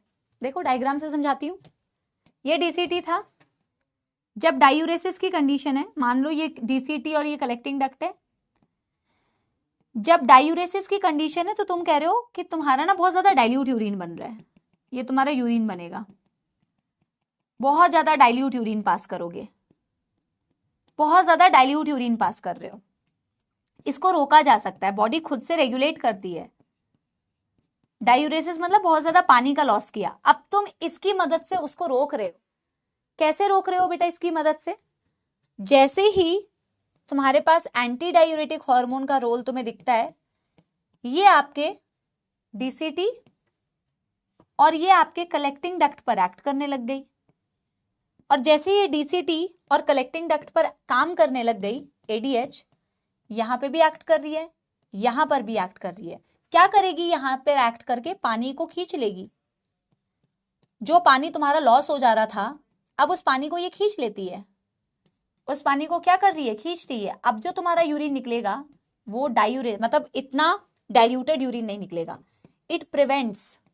अब देखो मैंने पानी कम दिखाया, अब तुम्हारी यूरिन उतनी डाइल्यूटेड नहीं निकलेगी। समझ रहे हो मेरी बात? Yes everyone.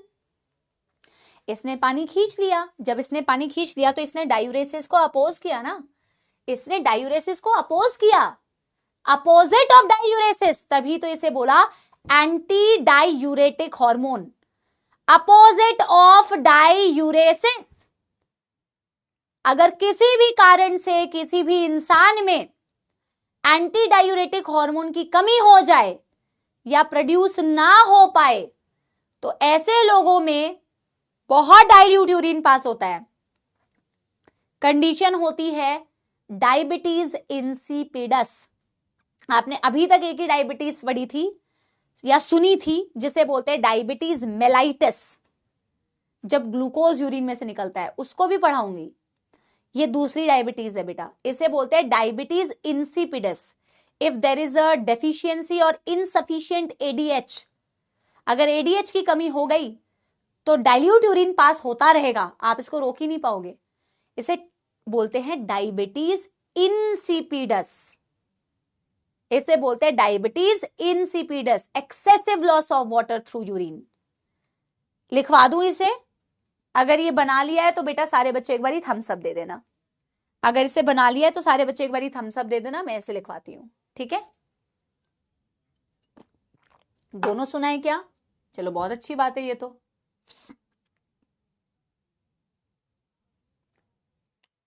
डन ना डन? डन। हाँ, हाइपो सिक्रीशन अगर हो गया, लेस सिक्रीशन हो गया एडीएच का, बिल्कुल सही, बिल्कुल सही।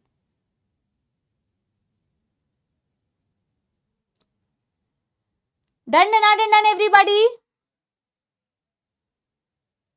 इसे लिख लें एक बारी, यहीं पे इस चीज को बेटा लिखते भी हैं। क्या लिखेंगे? Diabetes insipidus, diabetes insipidus.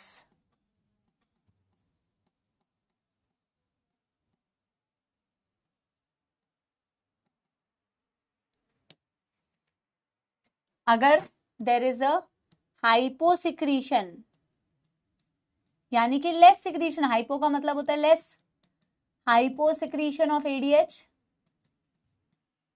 या फिर इनसफिशिएंट एडीएच, एक ही मतलब है। No conditional water reabsorption, no conditional water reabsorption from DCT, कोई कंडीशनल रीएब्जॉर्प्शन नहीं होगी बेटा डीसीटी एंड कलेक्टिंग डक्ट से भी, and collecting duct, excessive loss of water through urine,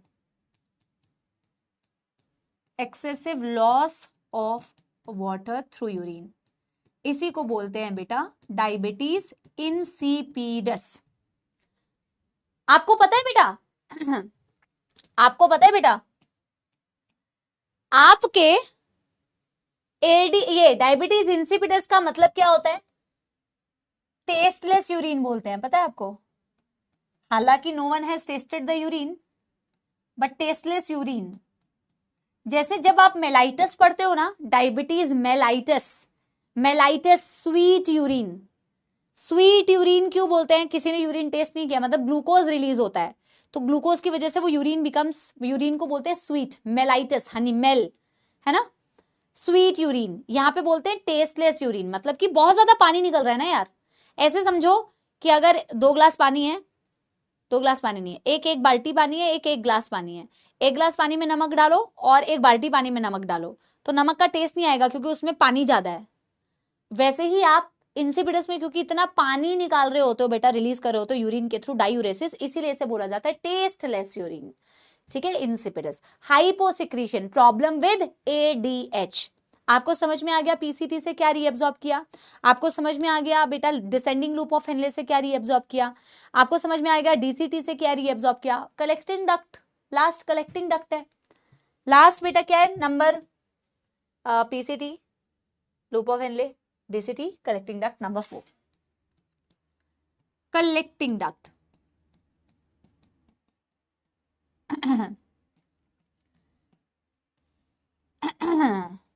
कुछ इलेक्ट्रोलाइट्स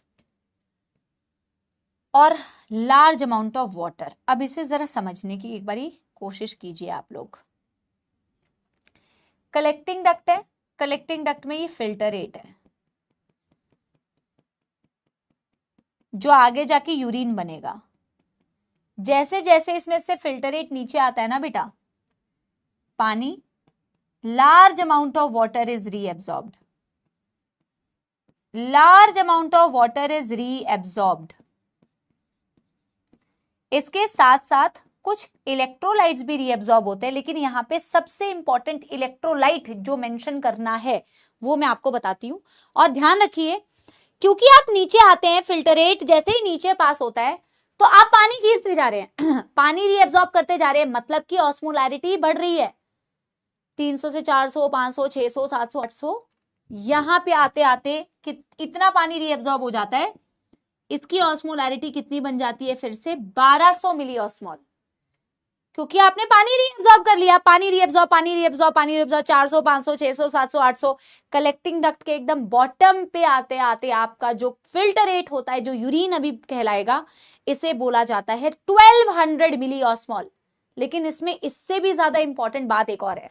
तो पानी क्या हुई, large amount of water reabsorbed, large amount of water reabsorbed, large amount में आपने पानी को रीएब्सॉर्ब किया बेटा। लेकिन स्मॉल अमाउंट ऑफ इलेक्ट्रोलाइट्स भी यहां से रीएब्सॉर्ब होते हैं, लेकिन सबसे इंपॉर्टेंट जो इलेक्ट्रोलाइट है वो है यूरिया। अब समझना है इस बात को। हम कहते हैं, एनसीईआरटी कहती है कि भाई कलेक्टिंग डक्ट से ना कुछ अमाउंट में यूरिया भी रीएब्सॉर्ब होता है। समझना मेरी बात को। अब तुम कहोगे कि मैम यूरिया क्यों रीएब्सॉर्ब हो रहा है, यूरिया का तो कोई काम नहीं है। ये यूरिया क्या होती है ना बेटा, अब देखो समझना, आपको अभी मैं एनसीईआरटी के डायग्राम से भी अभी दिखाऊंगी। ये मैं बना रही हूं असेंडिंग लूप ऑफ हेनले। इस साइड में मैंने क्या बनाया, ये है आपका असेंडिंग लूप ऑफ हेनले। यहां पे क्या होगी, डीसीटी होगी ना ऐसे, है ना, और ये क्या है, ascending loop of Henley. Urea की सबसे इंपॉर्टेंट बात यह है कि जो आप यूरिया कलेक्टिंग डक्ट से रीएब्सॉर्ब करते हो, इसी यूरिया को आप इस मेड्यूलरी इंटरस्टिशियम में छोड़ देते हो। Some amount of urea is retained in the medullary interstitium. Medulla की कॉन्सेंट्रेशन बहुत हाई होती है ना, इनर मेड्यूला की 1200 मिलीऑस्मोल। कैसे होती है, 2 इलेक्ट्रोलाइट्स उस हाई मेड्यूलरी इंटरस्टिशियम की कॉन्सेंट्रेशन को मेंटेन करते हैं बेटा। एक होता है यूरिया, एक होता है NaCl। जो NaCl है वो कैसे आया इंटरस्टिशियम में वो बाद में बताऊंगी। ये जो 1200 मिली ऑस्मोल तुमने कॉन्सेंट्रेटेड बना के रखा था ना, ऑस्मोलैरिटी बना के रखी थी ना आपकी इंटरस्टिशियम की, वो नंबर 1 किसकी वजह से मेंटेन होती है, इस यूरिया की वजह से। ये जो यूरिया आपने कलेक्टिंग डक्ट से रीएब्सॉर्ब किया ना, some urea you retain within the interstitium. इतना नहीं करते हो कि टॉक्सिसिटी हो जाएगी। बच्चों को दिमाग में आता है कि मैम टॉक्सिसिटी नहीं हो जाएगी, टॉक्सिक हो जाएगा, मैम टॉक्सिक हो जाएगा। इतना नहीं रीएब्सॉर्ब करते हो कि टॉक्सिक हो जाएगा बेटा। मैंने क्या वर्ड यूज किया, सम amount of urea is retained, some amount of urea is retained in interstitium and some बेटा पता है क्या करती है, अभी एनसीईआरटी से पढ़ाऊंगी देखना। और कुछ क्या करती है, असेंडिंग में मूव कर जाती है और फिर घूमती रहती है ऐसे, फिर डीसीटी से गई, फिर कलेक्टिंग डक्ट से गई, फिर रीअब्सॉर्ब हुई, फिर असेंडिंग लूप ऑफ हेनले में मूव कर गई और ऐसे घूमती रहती है। ये ऐसे घूमती रहती है। Some amount is retained within the medullary interstitium and some again moves into the ascending loop of Henle and then बेटा आगे आगे जैसे जैसे उसका पाथवे है वैसे वैसे घूमती रहती है. But it is one of the electrolytes which is responsible for the high osmolarity of medullary interstitium. तो कलेक्टिंग डक्ट का मेजर काम तो था कि वो लार्ज अमाउंट में, कभी भी कोई बच्चा इसे मैक्सिमम नहीं बोलेगा. मैं तुम्हें वो सारी चीजें बता रही हूं जहां तुम क्वेश्चन गलत करते हो. कभी भी मैक्सिमम नहीं बोलोगे. Maximum reabsorption always PCT. मैंने लिखा है लार्ज अमाउंट ऑफ वाटर, क्योंकि मैक्सिमम यहां से पानी रीएब्जॉर्ब होता है, लार्ज अमाउंट ऑफ वाटर. इसके अलावा मैं यूरिया के बारे में यहां पे क्या लिखूंगी, some amount of urea, some amount of urea reabsorbed,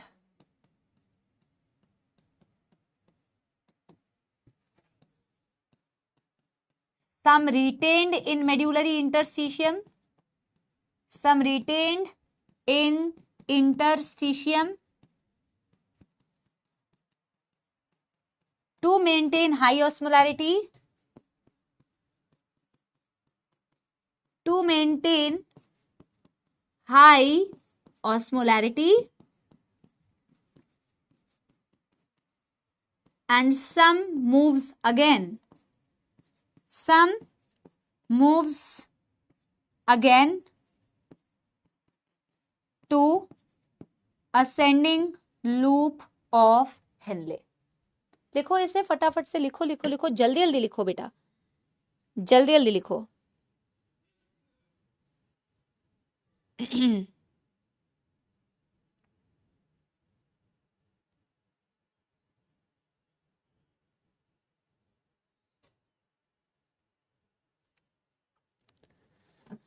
chats on कर रही हूं मैं, आपको 2 मिनट का टाइम दे रही हूं. आप फटाफट से इसे नोट कीजिए और जैसे ही हो जाएगा तो बताना. आप फटाफट से इसे नोट कीजिए और जैसे ही हो जाएगा तो बताना. आई एम गिविंग यू बेटा 2 मिनट्स का टाइम. आप आराम से 2 मिनट्स का टाइम लीजिए और आराम से नोट कीजिए.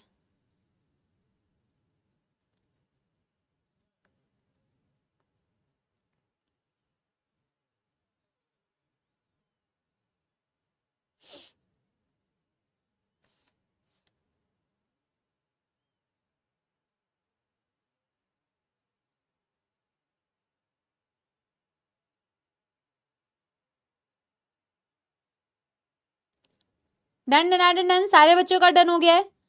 अभी हमने सिर्फ बेटा रीएब्जॉर्प्शन पढ़ा है.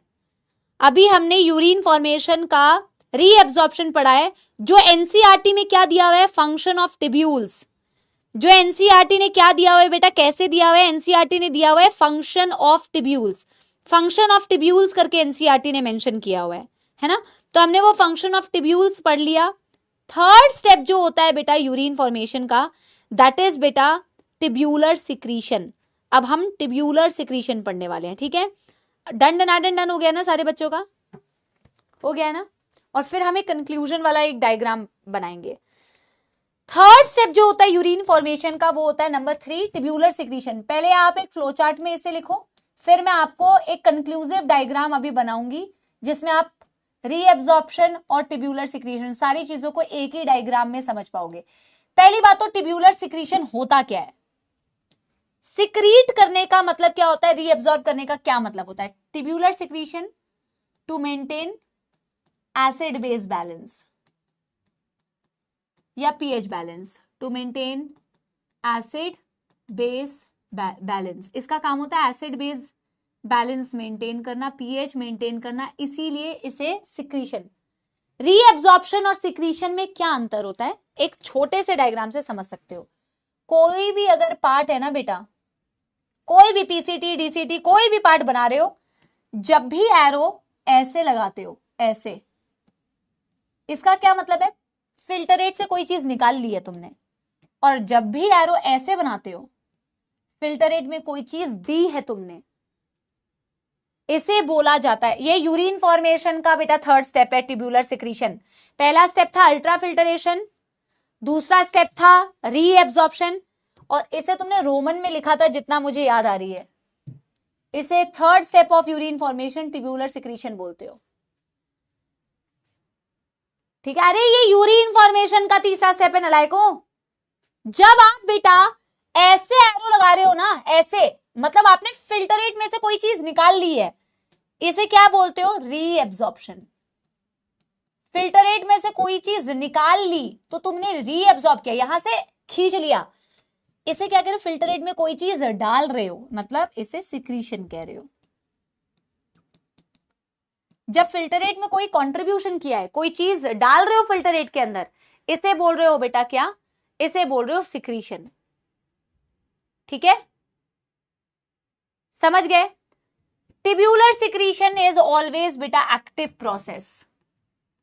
ये ऑलवेज एक्टिव प्रोसेस होता है और इसका काम होता है एसिड बेस मेंटेन करना, एसिड बेस बैलेंस या पीएच बैलेंस करना। पहले मैं आपको थ्योरेटिकली दिखा रही हूं, फिर मैं डायग्राम में आपको लास्ट में कंक्लूसिव जो डायग्राम बनाऊंगी उसमें मैं दिखाऊंगी पीसीटी में कौन सी चीजें सिक्रीट हो रही है, डीसीटी में कौन सी चीजें सिक्रीट हो रही है, कलेक्टिंग डक्ट, सीडी का मतलब है कलेक्टिंग डक्ट। पीसीटी के अंदर तुम कौन कौन सी चीजें सिक्रीट करते हो? H plus, K plus and ammonia.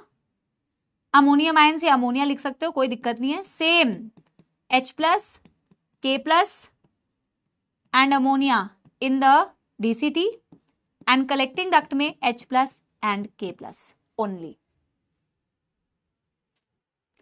अब मैं ये डायग्राम में तुम्हें दिखाऊंगी कि पीसीटी में तुमने ये कैसे कैसे सिक्रीशन का एरो कैसे लगाया।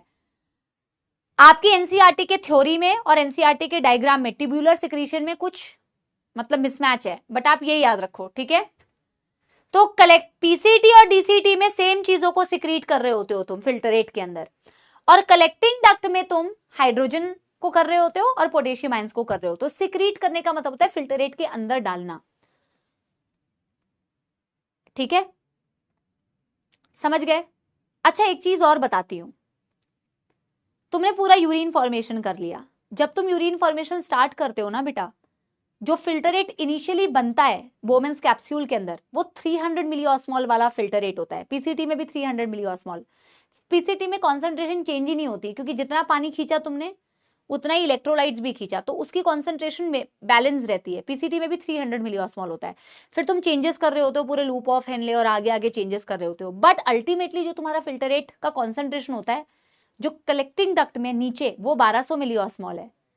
इनिशियल फिल्टरेट कितना था? 300। फाइनल फिल्टरेट कितना है? 1200। आपकी यूरिन इनिशियल फिल्टरेट के कंपैरिजन में 4 टाइम ज्यादा कॉन्सेंट्रेटेड होती है। 3 4 12। 300 फिल्टरेट बना था, यूरिन जो निकलती है वो 1200 वाली निकलती है। 4 time nearly concentrated urine we pass out. ठीक है? क्या अभी तक जितना भी रीएब्जॉर्प्शन, जितना भी सिक्रीशन पढ़ा, उसको एक डायग्राम में कंक्लूड कर सकते हो? 100% कर सकते हो। ये वैसे करना तुम्हें चाहिए, पर कोई बात नहीं, मैं कर दे रही हूं तुम्हारे लिए। तुम मेरे साथ में इस चीज को नोट करो, ठीक है? करे इस चीज को एक छोटे से डायग्राम में नोट।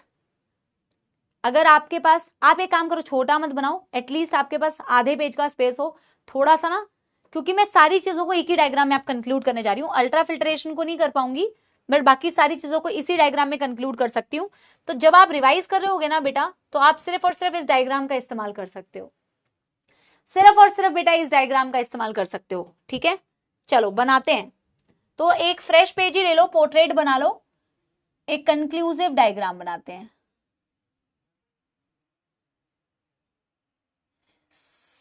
इसी डायग्राम में सारी चीजें हो जाएंगी।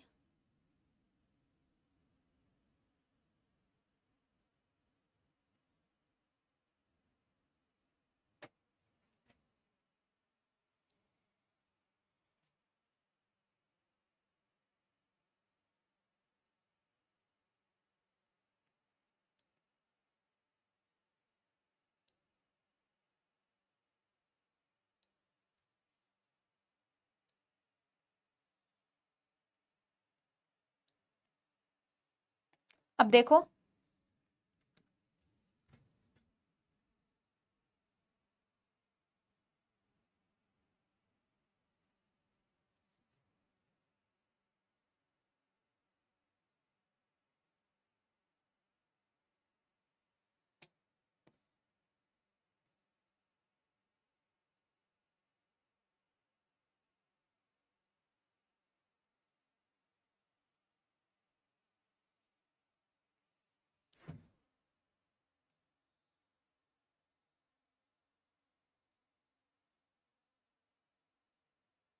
ठीक है, अब देखो पीसीटी में से क्या क्या चीजों को रीअब्सॉर्ब किया था।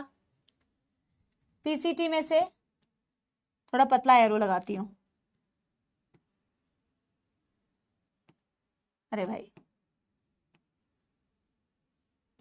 ग्लूकोज 100% कर लेते हो।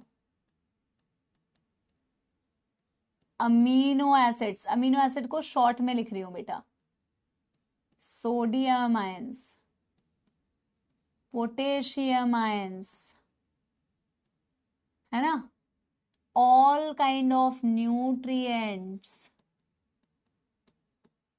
पानी, chloride ions, some amount of urea, some बहुत ही कम है ना, and bicarbonate for the very first time.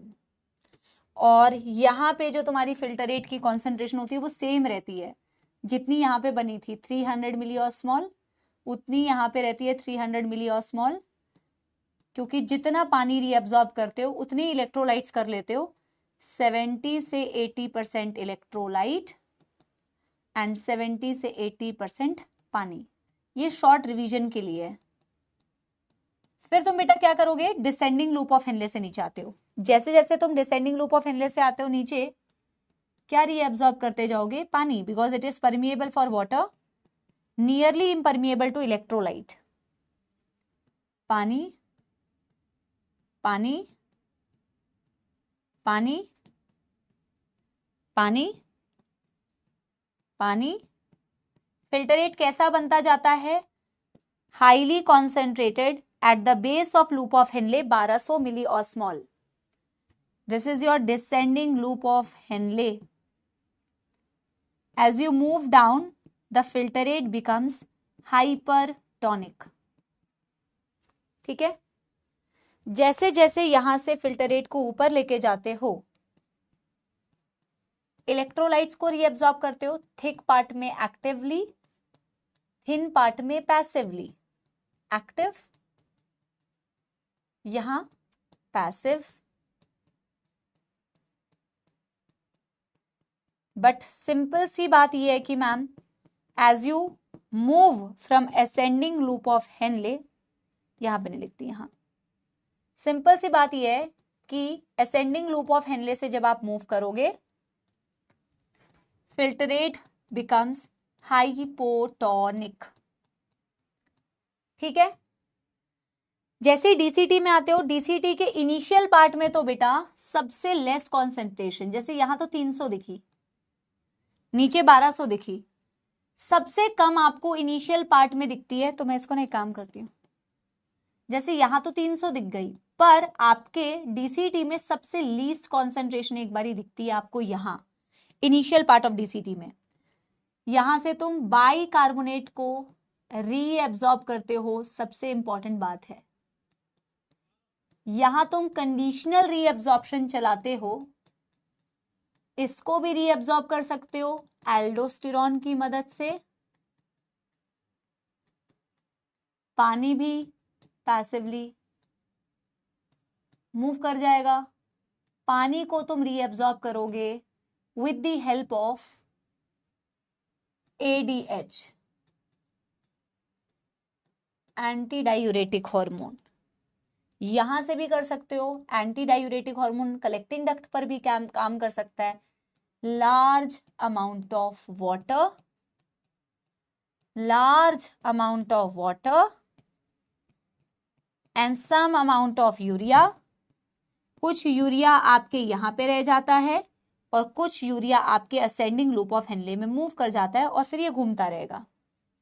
यही यूरिया जो यहाँ पे रहता है बेटा, ये आपकी मेड्यूलरी इंटरस्टिशियम की हाई कॉन्सेंट्रेशन को मेंटेन करता है। अब टिब्यूलर सिक्रीशन जरा पढ़ना बेटा, टिब्यूलर सिक्रीशन। अब मेरे पास बेटा मैंने यहाँ पे ऐसे लिख दिया, मैं यहाँ पे मिटा देती हूँ, मेरे पास सिक्रीशन दिखाने की नहीं तो जगह नहीं है ना, इसको मैं साइड में अभी लिख दूंगी। अब देखो, जब ऐसे एरो लगाते हो इसका मतलब होता है सिक्रीशन। हाइड्रोजन को सिक्रीट किया, पोटेशियम को सिक्रीट किया, अमोनिया को सिक्रीट किया। यहां पे भी बेटा सेम चीजों को सिक्रीट कर रहे हो, हाइड्रोजन, पोटेशियम एंड अमोनिया। ठीक है, इसको मैं दूसरे कलर से लिख देती हूं ताकि ना कंफ्यूजन ना हो। पिंक कलर से लिख देती हूं।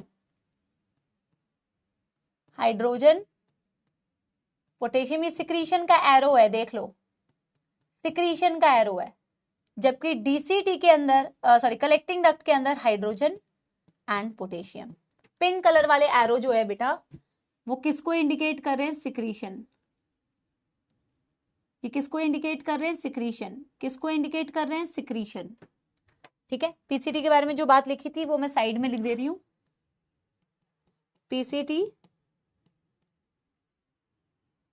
70 से 80% water and electrolyte. This is the conclusive diagram of reabsorption and tubular secretion. ये पूरा जितना भी आपने अभी तक पढ़ा उसका कंक्लूजन है।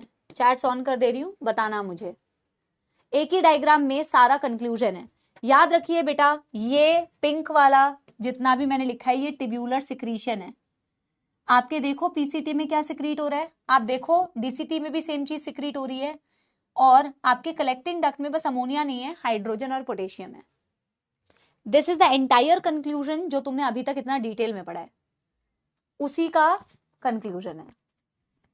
ठीक है, तो पहले तो उतने अच्छे से उसको पढ़ना पड़ेगा, तब फिर तुम इस कंक्लूसिव वाले डायग्राम को यूज कर सकते हो। ये तुम्हें खुद को बनाना चाहिए वैसे, पता है, यही तो तुम्हारा दिमाग लगाना होता है ना, कि खुद का दिमाग। अब ऑब्वियसली इस डायग्राम से तुम्हें एल्डोस्टेरोन का डायरेक्ट फंक्शन समझ नहीं आया, एडीएच का फंक्शन समझ नहीं आया, तो उसको हमने डिटेल में पढ़ा हुआ है, पर जब तुम्हें लास्ट मोमेंट रिवीजन करना होता है तो इस तरीके के डायग्राम्स तुम्हें काम आते हैं हमेशा। डिटेल में तो मैंने पढ़ा ही दिया कि एल्डोस्टेरोन क्या कर रहा है, एडीएच क्या कर रहा है, एंटी डायूरेटिक क्यों बोल रहे हैं, डायबिटीज इंसिपिडस क्या बोल रहे हैं, but this is the kind of short revision जो तुम्हें लास्ट में करने होते हैं खुद से। सिक्रीशन होता है एसिड बेस बैलेंस को मेंटेन करने के लिए। एक चीज और यहां पे हम लिखेंगे ना बेटा कि the urine is nearly 4 times concentrated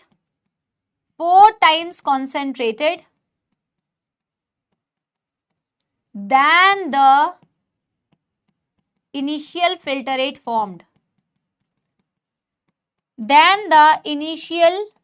filtrate formed. कैसे?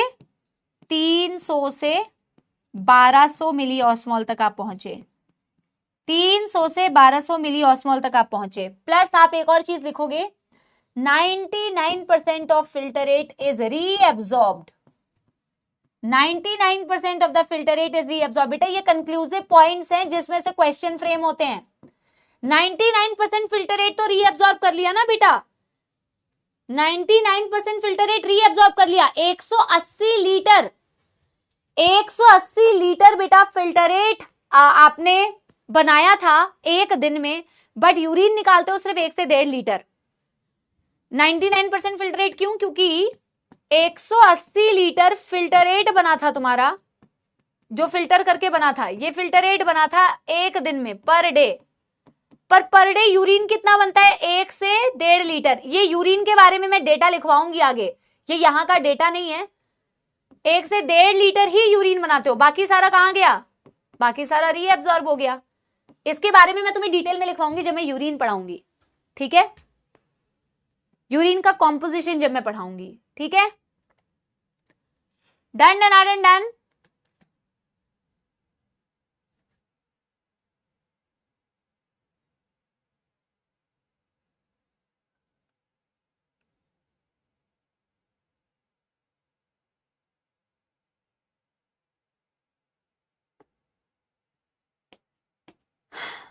एनसीईआरटी की रीडिंग कर लें एक बारी। ट्यूब्यूलर सिक्रीशन कौन करता है बेटा? ये सेल्स के थ्रू ही हो रहा है ना। जो ब्रश बॉर्डर्ड एपिथेलियम यहां पे है वो रीएब्सॉर्प्शन भी करवा रही हैं, वो सिक्रीशन भी करवा रही हैं बेटा, ठीक है।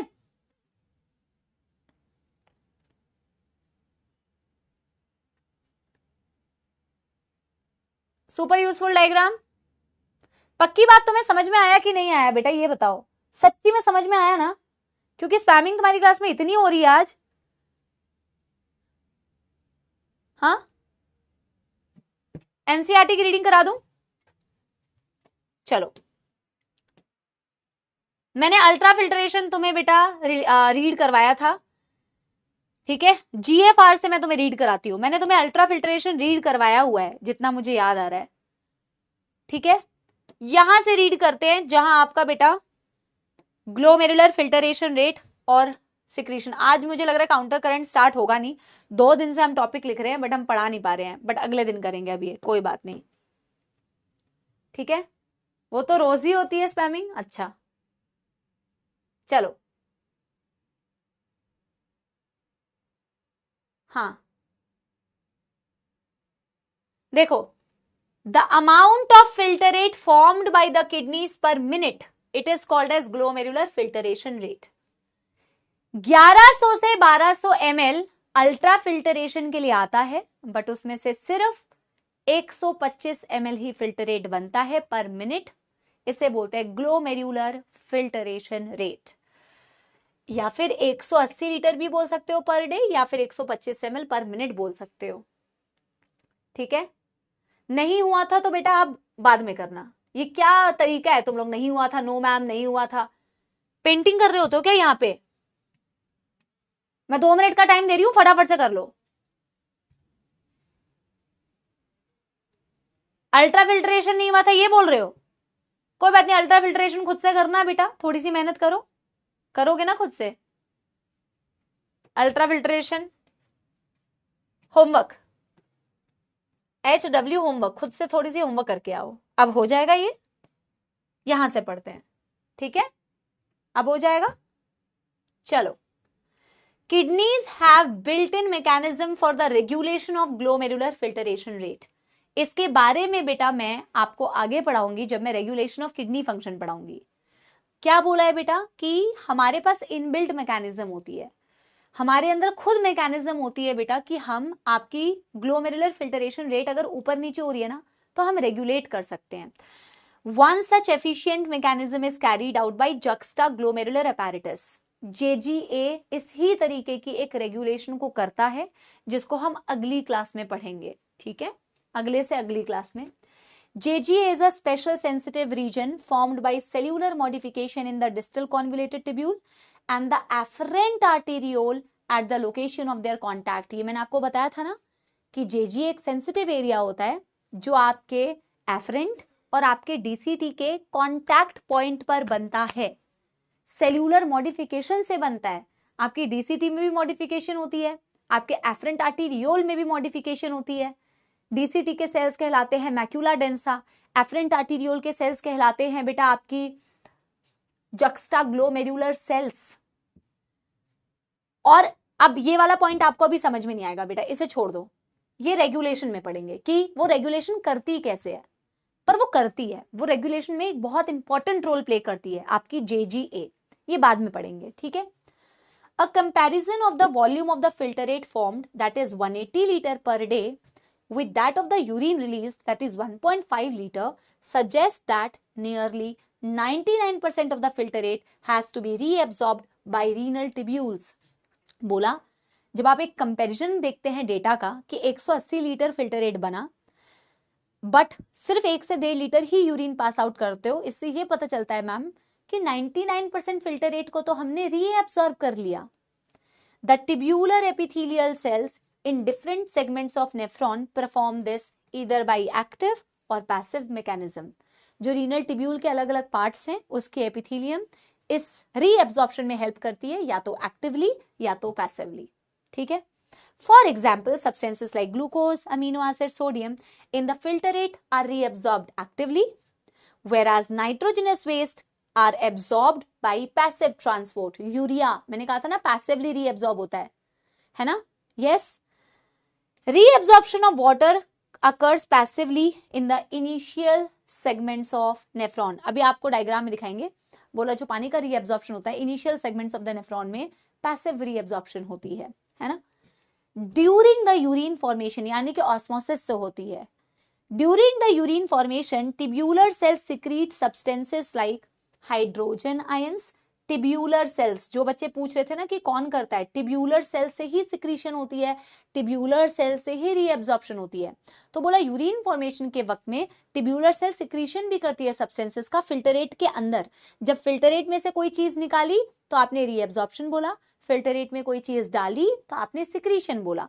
तो बोला सिक्रीशन भी होती है हाइड्रोजन, पोटेशियम, अमोनिया की into the filtrate. Tubular secretion is an important step in urine formation as it helps in maintenance of ionic and acid-base balance of the body fluids. ये ionic balance, acid-base balance maintain करने में help करता है। अब जितनी भी reabsorption हमने पढ़ी है वो यहाँ पे लिखी हुई है बेटा function of tubules में। function of tubules में देखो proximal convoluted tubule यानी कि PCT, it is lined by simple cuboidal brush bordered epithelium, ठीक है। It increases the surface area for reabsorption, बिल्कुल सही बात है, maximum surface area. Nearly all essential nutrients, सारे essential nutrients 70 से 80% electrolytes and water are reabsorbed by this segment. PCT also helps to maintain pH and ionic balance of the body fluid by selective secretion of hydrogen and ammonia into the filtrate. आप कहोगे ma'am आपने तो hydrogen, ammonia और potassium लिखवाया है। बिल्कुल लिखवाया है बेटा, क्योंकि वो डायग्राम में, अच्छा इन्होंने डायग्राम में हटा दिया है क्या? ये न्यू एनसीईआरटी का है भाई, मैं फिर भी एक बार चेक करूंगी बेटा। एक्चुअली ओल्ड एनसीईआरटी में दिया हुआ है हाइड्रोजन, अमोनिया एंड पोटेशियम, तीनों दिया हुआ है। ये न्यू एनसीईआरटी का मैं स्क्रीनशॉट लेके आई हूँ। न्यू एनसीईआरटी में इन्होंने चेंज कर दिया है यार, मैंने गलत लिख दिया ना बेटा। देखो डायग्राम में भी दिया हुआ है पोटेशियम एंड हाइड्रोजन, यहाँ हाइड्रोजन और अमोनिया दिया हुआ है एंड सेम मैंने उल्टा लिखवा दिया बेटा। फिर भी मैं चेक कर लूंगी, एक बार करेक्शन कर लो यार, मैं एक बार थ्योरी में भी देख लेती हूँ। Hydrogen and potassium, hydrogen and potassium, hydrogen and potassium. बेटा एक बारी इस चीज को करेक्ट करो, पर मैं एक बारी ना एनसीईआरटी से चेक करके एक बारी आऊंगी, ठीक है। एक काम करो, ये हाइड्रोजन एंड पोटेशियम और इसमें कर लो हाइड्रोजन एंड अमोनिया। पहले ना तीनों आयंस दिए होते थे यार, ये मैं न्यू एनसीईआरटी का स्क्रीनशॉट लेके आई हूं, इसमें चेंज है। तो हाइड्रोजन एंड अमोनिया सिर्फ दिया हुआ है इसके लिए, और हाइड्रोजन पोटेशियम डीसीटी और हाइड्रोजन पोटेशियम कलेक्टिंग डक्ट के लिए दिया हुआ है। पहले ये करेक्शन करो एक बारी, मैं चैट्स ऑन कर रही हूं, एक बार ये करेक्शन करो। एज पर न्यू एनसीईआरटी है ये, एज पर न्यू एनसीईआरटी में एक बार ओल्ड एनसीईआरटी से भी इसे कंपेयर करूंगी, ठीक है। हाइड्रोजन आयन तीनों के लिए कॉमनली दिया हुआ है। हाँ अभी भी दिया है, कहाँ दिया हुआ है, कहाँ दिया हुआ है, ऊपर दिया हुआ है, किधर है? अरे नहीं बेटा, नहीं नहीं नहीं बेटा, वो एब्जॉर्प्शन को दिखाया हुआ है ना, ये तो पोटेशियम की एब्जॉर्प्शन दिखाई हुई है, ये सिक्रीशन दिखाया हुआ है ना बेटा, दिस इज सिक्रीशन। हाँ ये सिक्रीशन दिखाया हुआ है बेटा, ये सिक्रीशन दिखाया है हाइड्रोजन। पहले ना ये तीनों आयंस के लिए ओल्ड में दिया होता है। मैं एक बारी ना, पर हमें न्यू एनसीईआरटी के अकॉर्डिंग जाना है बेटा, हमें न्यू एनसीईआरटी के अकॉर्डिंग जाना है। तो मैं एक बारी पहले आपको एनसीईआरटी पढ़ा देती हूँ, फिर हम देखते हैं, ठीक है। तो बोला कि पीएच आयनिक बैलेंस मेंटेन करता है। अभी जो मैंने आपको बेटा लिखवाया ना फाइनल, वो एक बारी कर लो, फिर थ्योरी में पूरा पढ़ रही हूं। जैसे थ्योरी, अरे सुनो सुनो सुनो सुनो, अभी जो मैंने तुम्हें करेक्शन कराई ना, पहले वो लिख लो कि डीसीटी और कलेक्टिंग डक्ट में हाइड्रोजन और पोटेशियम लिख लो, और पीसीटी में तुम लिख लो हाइड्रोजन एंड अमोनिया। अभी फिलहाल ये लिख लो कि ये सिक्रीट होता है। कोई भी चेंज कराना होगा मैं अगली क्लास में आके चेंज कराऊंगी, मैं पुरानी नई एनसीईआरटी दोनों देख लूंगी एक बारी, ठीक है। देखो अब, ठीक है, पर हमें न्यू एनसीईआरटी को फॉलो करना है। अगर न्यू एनसीईआरटी में कोई चेंज किया हुआ है तो हमें न्यू एनसीईआरटी को फॉलो करना है। अभी देखो आगे, हाँ यहाँ पे देखो, हाँ ये अमोनिया दिया हुआ है ना, ये अमोनिया दिया हुआ है। एक बार ही पढ़ते हैं, ठीक है।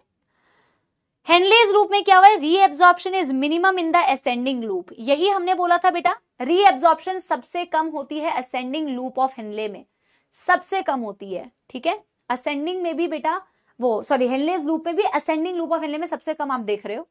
However, this region plays an important role in maintaining high osmolarity of medullary interstitial fluid. ये कैसे मेंटेन करती है हाई ऑस्मोलैरिटी, ये काउंटर करंट मैकेनिज्म में आप पढ़ोगे। बोला कि this region maintains high osmolarity of medullary interstitium. कैसे हाई ऑस्मोलैरिटी मेंटेन करती है? काउंटर करंट मैकेनिज्म की वजह से, जो अभी हमने पढ़ा नहीं है, वासा रेक्टा की मदद से कैसे वो मेड्यूलरी इंटरस्टिशियम की हाई ऑस्मोलैरिटी मेंटेन करती है। The descending limb of loop of Henle is permeable for water. Descending water के लिए परमिएबल है, but almost impermeable for electrolytes. बिल्कुल सही बात है। This concentrates the filtrate as it moves down. जैसे जैसे फिल्टरेट नीचे जाता है, पानी रीअब्सॉर्ब, पानी रीअब्सॉर्ब, पानी रीअब्सॉर्ब, फिल्टरेट कॉन्सेंट्रेटेड बन जाता है, फिल्टरेट कॉन्सेंट्रेटेड बन जाता है, ठीक है। The ascending limb is impermeable for water but allows the transport of electrolytes actively or passively. Active या passive कैसे भी reabsorption हो सकती है। As the concentrated filtrate passes upward, it gets diluted due to passage of electrolytes to the medullary fluid. और medullary fluid से वो जाता है आपके वासा रेक्टा में। बोला जैसे जैसे ascending loop of Henle से आप फ्लूइड को, फिल्टरेट को ऊपर लेके जाते हो, आप किसको रीएब्सॉर्ब करते हो बेटा? इलेक्ट्रोलाइट्स को। एक्टिवली भी कर सकते हो, पैसिवली भी कर सकते हो। तो जैसे जैसे फिल्टरेट ऊपर जाता है वो लेस कॉन्सेंट्रेटेड बन जाता है, हाइपोटोनिक बन जाता है, ठीक है। Distal convoluted tubule DCT, conditional reabsorption of sodium and water takes place in this segment, very very important, under the influence of certain hormones.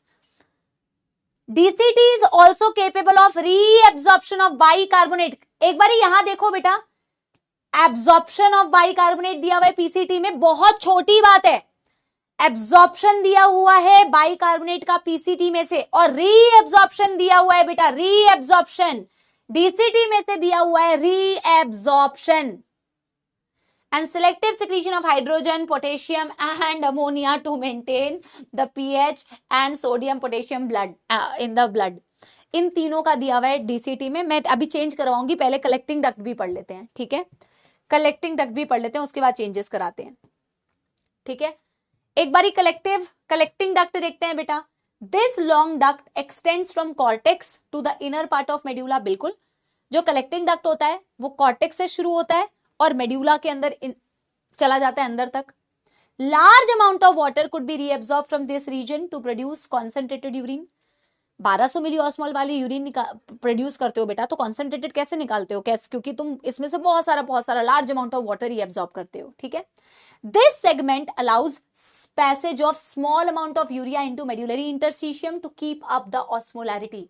यहां से थोड़े अमाउंट में यूरिया को भी बेटा तुम रीअब्सॉर्ब करते हो ताकि आपकी इंटरस्टिशियम की ऑस्मोलैरिटी ज्यादा बनी रहे। काउंटर करंट मैकेनिज्म में इसका और अच्छा डिस्क्रिप्शन होगा, ठीक है। और बाकी यूरिया कहां मूव करके जाता है? असेंडिंग लूप ऑफ हेनले में। मैं अभी तुम्हें डायग्राम में भी दिखाऊंगी, काउंटर करंट वाले डायग्राम में दिखाऊंगी, ठीक है। It also plays a role in maintenance of pH and ionic balance of the blood by selective secretion of hydrogen and potassium ions. आपकी नई एनसीईआरटी में ना मॉडिफिकेशन हुई है, पुरानी एनसीईआरटी में दिया नहीं हुआ था, बट जो नई एनसीईआरटी में दिया हुआ है बेटा, हमें तो न्यू एनसीईआरटी फॉलो करनी है। डायग्राम में तो देखो कलेक्टिंग डक्ट में कुछ सिक्रीशन ही नहीं दिखाया भाई, अलग ही किया है। मैं एक बार ना कंपेयर कर लूंगी, but we have to follow बेटा न्यू एनसीईआरटी। और न्यू एनसीईआरटी के अकॉर्डिंग यहाँ पे सिर्फ एक अमोनिया दिया हुआ है यार। बताओ, इन्होंने तो अलग ही बेटा, अलग ही ड्रामा कर दिया है भाई।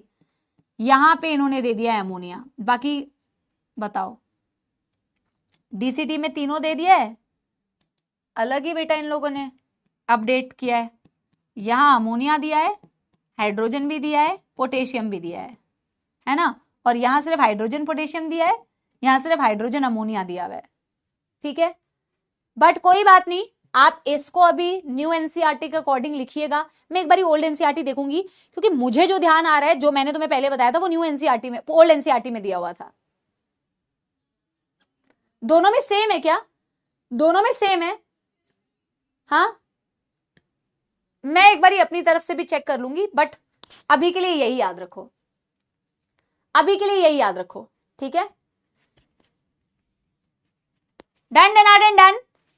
मेरे को जो याद है वो ये है बेटा, पीसीटी में भी ना पोटेशियम दिया हुआ होता है, बट अभी नहीं दिया हुआ है, तो हमें सिर्फ ये लिखना है। एक बार देखो, मैंने स्किप तो नहीं कर दिया कि पोटेशियम भी दिया हुआ है, हाँ। PCT selective secretion of hydrogen and ammonia, नहीं इसमें तो हाइड्रोजन और अमोनिया दिया हुआ है। दैट्स ऑल फॉर टुडे बेटा, अब अगली क्लास में पढ़ेंगे, ठीक है। काउंटर करंट मैकेनिज्म अब अगली क्लास में पढ़ेंगे। बहुत बहुत शुक्रिया, आप लोग ने इतनी स्पैमिंग की और कुछ बच्चों ने पढ़ाई की, ठीक है। हाँ, इतनी स्पैमिंग और इतनी पढ़ाई करने के लिए बहुत बहुत धन्यवाद। मिलते हैं हम अगली क्लास में, ठीक है। चलिए, yes everybody, counter current mechanism अब अगली क्लास में होगा बेटा, थोड़ा सा इसको पढ़ के आइएगा जितना आपने पढ़ा है, ठीक है। इस तरीके के कंक्लूसिव डायग्राम्स आप खुद भी बना सकते हैं अगर आप थोड़े से एफर्ट्स मारें, ठीक है। चलो एक लाइन में सुना देती हूँ, पढ़ने वाले बच्चों ने क्या किया है, कोई गुनाह थोड़ी किया है कि उनको मैं गाना ना सुनाऊं, तो आप लोगों को मैं सुना देती हूँ, है ना। इमोशनल गाना क्या होता है भाई, सुनो।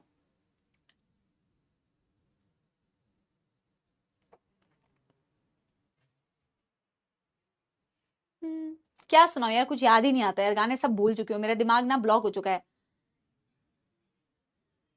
मैं तो बादलों से दूर जाऊंगी, मैं तो अपना ही सुर पाऊंगी, है जो क्रेजी क्रेजी सपने मेरे, सारे बुन के मैं चुन के मैं बुन आऊंगी, माना इस दुनिया की हुई नहीं, मैं अपनी ही दुनिया बनाऊंगी, कि एक जिंदगी मेरी 100 ख्वाहिशां एक एक मैं पूरी करा, एक जिंदगी मेरी 100 ख्वाहिशां मैं